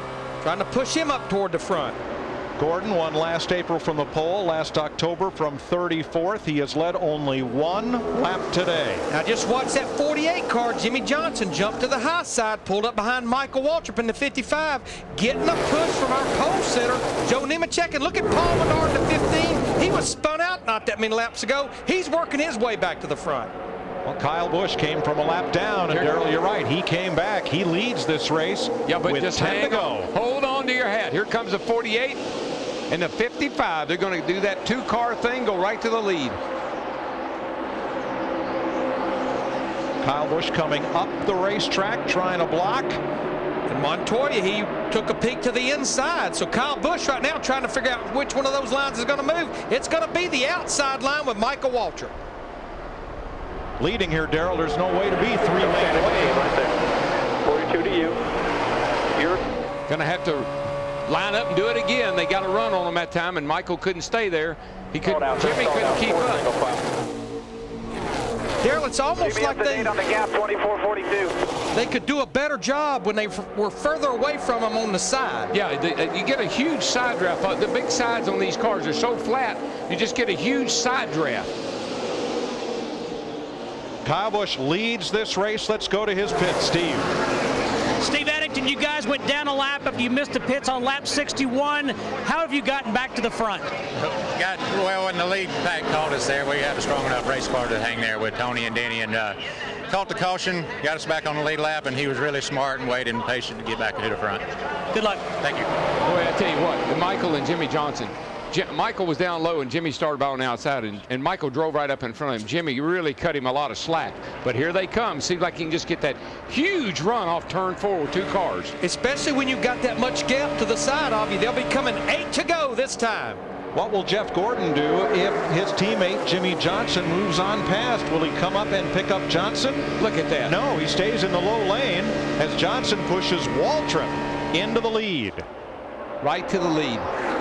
8 to now go. The question is, you got to have a good car to stay there. 2 cars can get there, but you got to have a heck of a car to stay there. And look at that outside line again. Caution. The yellow flag waves for the 7th time today. Bobby Labonte, who was involved in that last crash. You would tend to believe that there were still problems on that race car. Looks like right there, the right rear tire is down. Yeah, he said probably rubbed a hole in it. A lot of damage around the right rear. Now, how they will reline these cars is not exactly at the moment of caution. They go back to the last scoring loop when the caution came out, so it could vary from where they were when the caution came out. And I really think if you're Michael or even Jimmy Johnson, this is not good news to get a caution now. Especially not for Michael Waltrip, because look at the last restart, Darrell, where Denny Hamlin jumped out of the head of the pack, was a sitting duck, lost the lead in the back straightaway. This will be a single file restart because we're under 10 laps to go, and also there will be no free pass. Single file restarts are tough from anybody on about 10th on back because you restart so far behind the lead cars when you're single file. 7 to go now, so we'll probably get the restart with 5 laps to go, and Darrell, for anybody in that top 10, that's plenty of time here. Oh, yeah. Right now, you got to figure out who is going to help me win this race. There's no way that you can win this race without help. You got to have a helper. Michael Waltrip has 4 Sprint Cup wins. They have all come in restrictor plate races, driving for Dale Earnhardt Incorporated, 3 at Daytona and here in October 2003. And Mike, to follow up on what Darrell just said, it's picking the right helper. Remember, that was one of our keys to the race. And to answer your question, I think now with as many good cars as we got up there, your helper, your partner, has nothing to do with manufacturer, has nothing to do with teammates. Let me put it to you like this. You're up there, you say, does anybody want to run second? That's what you're looking for. Somebody that's willing to run second. I concur. I think the wild card in this front 5 may well be Juan Pablo Montoya running in 4th. Krista's in his pit. That's right, Mike. I am with the Wild Cards crew chief. Jimmy Yellis, your first race with this team. Things are going pretty well so far. How do you think these last few laps are going to play out? Yeah, things are going great. You know, really proud to be a part of this Wrigley's Juice Fruit team, and I don't know, you know, it's like you work all day to get in this position and hope that, you know, it works out. I mean, there's still a lot of racing left to do in these 5 laps we're going to have. So, I don't know, I think I feel pretty good about where we're at right now. I think that, I don't know, worry about that 24, though. He's always pretty good at it. So, we'll see what happens. I mean, we've had a great day no matter what, and see if we can get the best finish we can. Right before this interview, Jimmy looked at me and said, it's about to get exciting. Thanks, Krista. They get the 1 to go sign here at the start-finish line, which is past the end of pit road, not in the middle of the tri-oval as it is at Daytona. If we were at Daytona right now, that line would be way up the racetrack, and a lot of races have changed hands here in those last 1,000 feet or so, as Darrell Waltrip explained to us in his drive and ride. Look where the start-finish line is. Normally, I would be at the line now, but look where they put it. Just to make it fun, just to make it interesting. There it is, right there. That makes this racetrack, the race normally is over by the time you come off turn 4 in most places. Here, it's just starting. Little Birdie told me you were clocked at 190 in that car the other day. How about 2-something 00? I wasn't going to say that. Anyway, that car was fast, but that line is the X factor, because I can't tell you how many races I've seen won and lost from that middle of that tri-oval down to this line. And I think you have been part of that equation a time or two. Ron Bouchard beat me and Terry Labonte here in 1981 or 2, whatever it was. 81. Slid by us and beat us to the line down here. Just last year we saw Bobby Labonte squeeze Tony Stewart out at the line to win the Saturday race. So that line creates a lot of havoc. Michael Waltrip left Dale Earnhardt Incorporated to form his own race team, which quickly grew like Topsy from 1 to 2 to 3 cars. Had a little bit of controversy, came back, and now he's in a position maybe to win this. You see that hand out there. I think what you'll see Michael do is he will signal Jimmy Johnson when he gets ready to go. I think he'll tell Jimmy, I think he'll put that hand over there and possibly let Jimmy know when he's getting ready to go. Looking at the top 13 cars, they're single file, but no driver in the top dozen has the same make of car behind him. So you're going to make your friends where you find them right now for these last 5 laps. Well, I told you when this race started, I'll take my brother at Daytona and Talladega anytime. 5 to go. Here we go. Green flag. Look at him. Michael was all over. He wasn't looking at anything. He wasn't looking down toward turn 1. He's looking back behind him. Look at him right now. Look at those eyes. Boy, Kyle Busch, that 18, got a great restart, though. He has been locked to the rear bumper of his former teammate Jimmy Johnson in that 48. 4-car breakaway. Waltrip, Johnson, along with Busch and Montoya. Now the pack beginning to catch them up. Well, what they got to worry about, these guys leading right, they got to worry about them getting up on the outside here. There comes Jeff Gordon. We've seen what 2 cars on the outside can do. They can haul mail. And there goes Jimmy Johnson to the bottom. Got Kyle Busch and Jeff Gordon pushing it. Yeah, Jimmy Johnson just moved Michael out of the way. Oh, can't do that. Well, you can. I think they may deem that he was forced down there, Darrell. Well, he certainly was. I go along with that, but that was really, really marginal. New leader, Kyle Busch, 4 laps to go. Jimmy Johnson and the Michael Waltrip, they're hooked on the high side there with no help. Yeah, they're going backwards fast. Johnson drops in line, 10th. Who will be the next to come to the outside and challenge? Well, that's the thing. There's Jimmy Johnson. We know he's plenty fast enough, and I don't know who that is that just pulled out over there. Brian Vickers in the 83 car, but with no help. That's an uh-oh right there. Uh-oh, I shouldn't have done that. Backing Goodbye. up just a little. Goodbye, Brian. 15 Talladega races. 4 of the last 5 have been won by a last lap pass. Will it happen again? I think it's shaping up for that. We'll be coming 3 laps to go. Kyle Busch in the 18, he'll be hooked to the bottom of the racetrack. There's just not anybody there that can jump to the outside with help. Jimmy Johnson is back here, but he's too far back. There is a lineup, 3rd, 4th, and 5th. Newman, Montoya, Stremme, all in Dodges. Will they go together? I think they're going to have to time it, Darrell. You'll have to time it at the right time. Well, these guys up here on the outside coming off turn 2, we've seen them absolutely get a sudden burst of speed, but they're not grouping up right. They're losing. Maybe it's too soon.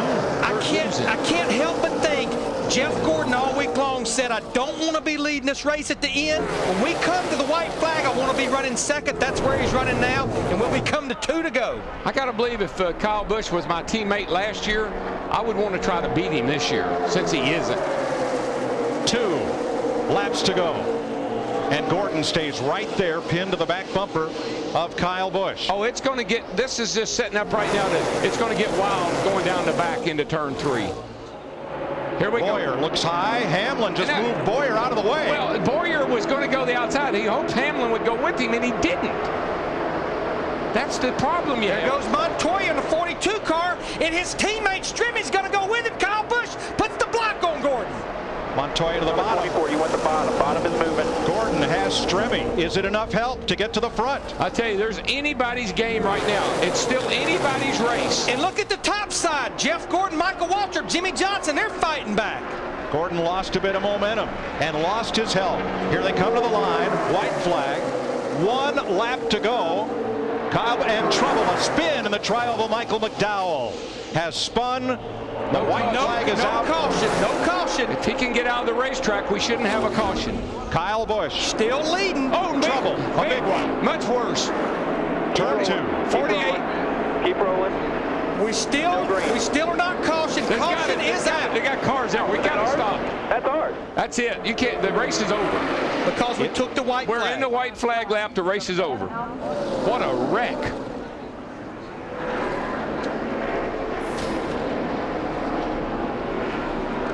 Kevin Harvick in the 29 car.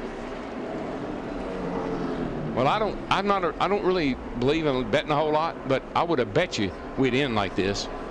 That's Regan Smith.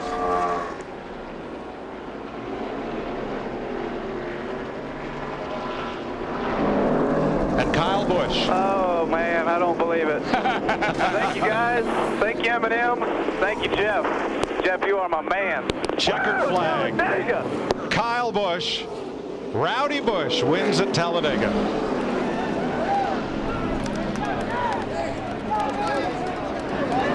Steve Burns. And Mike Joe Gibbs congratulating his race team. Great comeback win. Joe, you guys got a lap down. Describe what this feels like. I tell you, this is a great feeling. I'm so happy for Eminem and Mars, Kyle. Denny got back up there. I felt bad for Tony today, Home Depot. Got a tire down, got ourselves back there. There's nothing doing the wreck. It was a great day for our race team. FedEx, the 11 car. But it was great for Kyle. He's been red hot.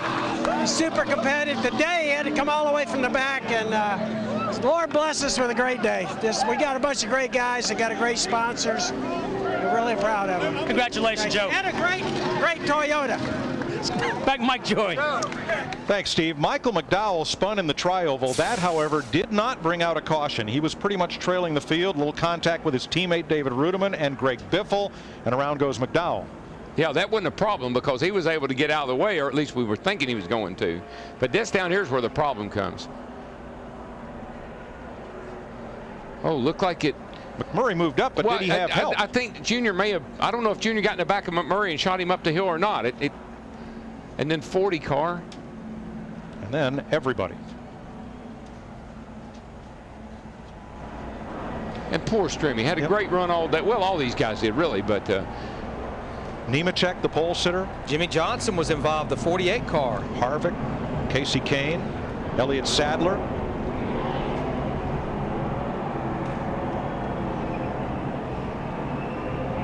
A wild finish to another race at Talladega, and the wild thing, Kyle Busch came from a lap down to go to victory lane next.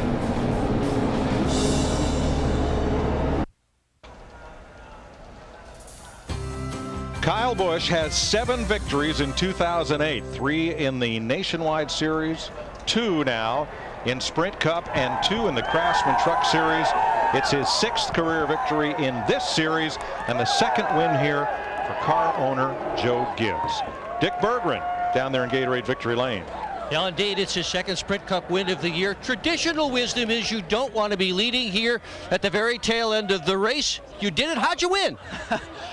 First Jeff Gordon and then Juan Montoya. Those guys behind me were pretty awesome and helping push us, and we just we just kept blocking them like we needed to in order to stay up front there and keep ahead of them. And this M&M's Toyota, man, this thing was strong. It wasn't as strong as we would have liked. I don't think it was as good as the 20 was today, but you know, this Toyota had enough horsepower in it to power us to the win. And you know, I can't say enough about these guys with Joe Gibbs Racing, all these M&M's boys, and you know, we really want to thank all these fans here in Talladega as well for being here and supporting NASCAR racing. And you know, glad we were able to bring one home today. Traditional wisdom is that this has not been your best racetrack. Lots of crashes preceding today. How meaningful is it for you to finally win here at Talladega? I bet you my grandma's back at home on the couch just pulling her hair out, but we're good at Grandma. We're in victory lane today. So Mom's here. She just walked around, and I'm sure my dad's jumping for joy as well, too. It's been so long, and I don't think I've ever finished one here without wrecking, so or without being tore up at least. So today definitely means a whole bunch. And you know, to be able to have our teammates there working with us in the beginning, and then, like I said, there at the end with Juan Montoya and Jeff Gordon, owe a lot to those guys. Congratulations to you. Chris Devoda. Our 2nd place finisher, Juan Pablo Montoya, just talking with his new crew chief, Jimmy Elledge. And it wasn't that long ago that you made your stock car debut here at this track. You almost won a race here. That was incredible. Yeah, we're getting closer. You know, the team is doing such a good job. You know, Juicy Fruit Dodge has been amazing. And just everybody at Chip Ganassi, you know, we had a new crew chief this race, and it was first race with him, and we got a good result, so it's nice to see that. And Juan Montoya, you just moved into the top 12 in points with that finish. Well, you know, great, but it's such a long way. You know, we just got to keep finishing races and take advantage of races like this when we run well. Montoya 2nd at Talladega. Matt? Definitely the e-ticket ride for a number of fans watching today and also for the drivers. How would you sum up this day to all your buddies at home watching? I mean, if the fans didn't like that, you just don't like racing. That was amazing. First of all, to get the business out of the way, 35 years for all FedEx employees this weekend, so celebrating for them. You know, congratulations to all of them. And you know, our team was just on it. Joe Gibbs Racing, the 20, the 18, the 11 was flying all day long. It seems like anybody I got in behind, I could just shove them right to the front with relatively ease. So. Any crazy moments? Yeah, the whole race is crazy. I mean, other than a little bit of single file racing there, but I think everyone just got antsy. We knew it was a fun racing, so we decided to go out there and give the fans a show. And you know, it's just ecstatic for the way our car ran. We didn't get the win, even though we felt like we had the best car. But a win for Joe Gibbs Racing, and the engine room. I cannot say enough for Mark Conquest. I mean, I've never had some power like I had today. And it certainly showed. 1st and 3rd for JGR. Steve? Well, Matt, with David Reagan, great finish, David. You're in and out of the top 5, but basically up in there all day in a top 5 finish. It was a lot of fun. Everyone would probably have liked to race back to the checkered except the 18. I was really looking forward to see what we could get worked out going down the back straightaway. Our AAA Ford was really good all day. Got to get it to Jimmy Finning and all of our AAA pit crew. Got me in and out of the pits pretty good, and really made my job a lot easier being up toward the front all day. Nice job. See you in Richmond. All right, thank you. Typical of Talladega, the race changed in an instant. Here's our Sprint Mobile monster moment with NASCAR Sprint Cup Mobile. Follow the race instantly.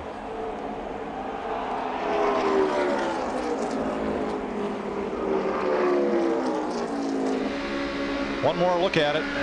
was on the left. It all came undone right there. Nobody likes to see the big one at Talladega. I wouldn't call it inevitable, but it's pretty close.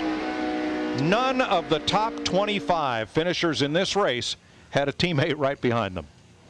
I tell you though, this was Talladega never disappoints you, and this race was one of. I love this race. It was fun to watch this new car, how these guys operated with this new car, and how resilient this car is, and how great a show it put on today. We saw a great race today. I hate what happened at the end there, but that's just that's part of Talladega. And I think that was a concern, because if we go back to the first time we raced this car here in October, a lot of single file follow the leader. It didn't let us down today.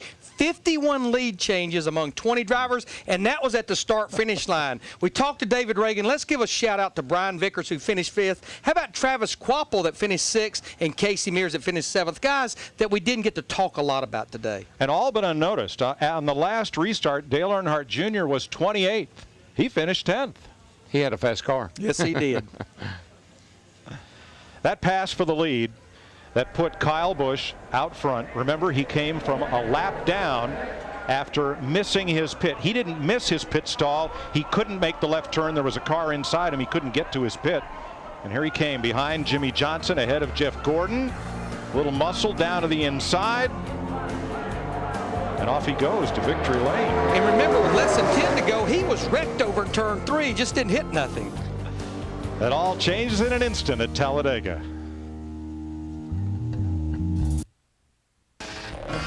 Double check your belts and everything there.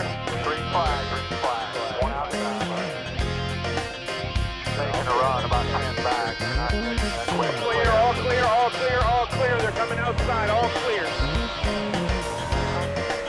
Wreck behind you, 17, hit the finish. Oh, man, that was bad.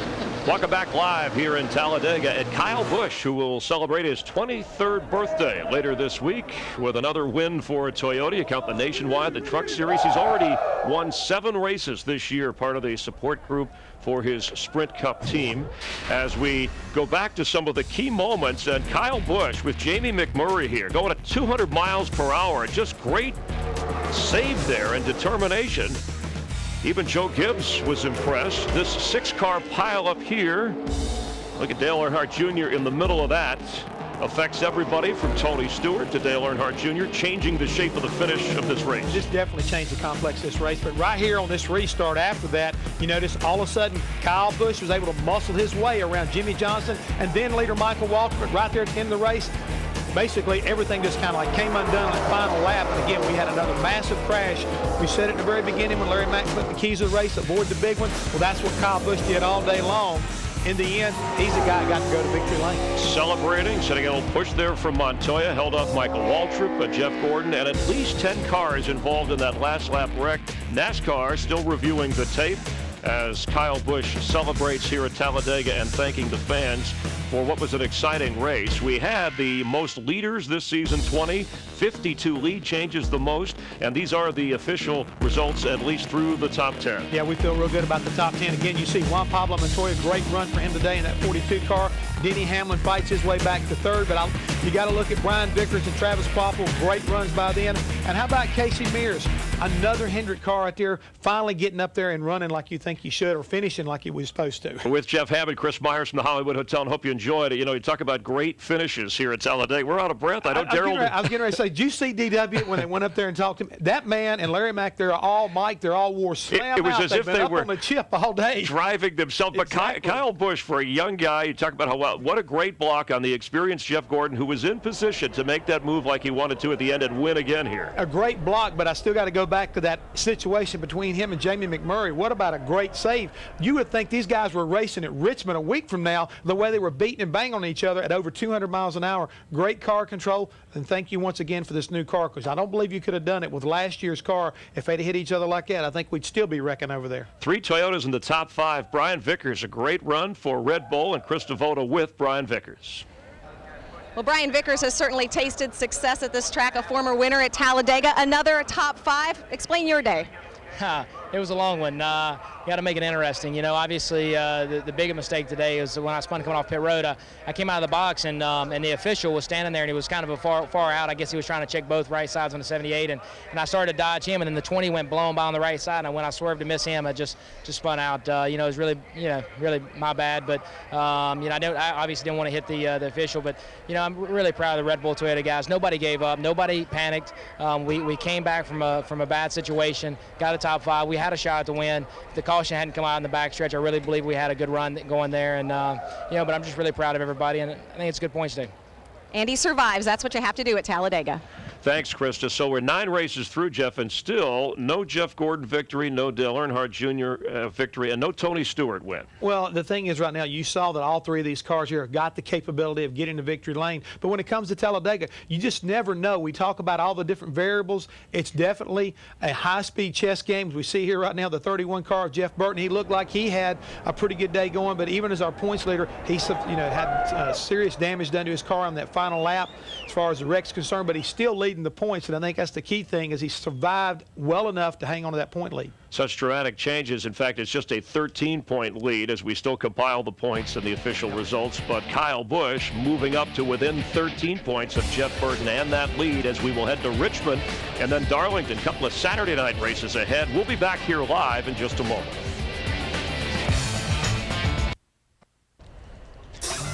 Promotional considerations paid for by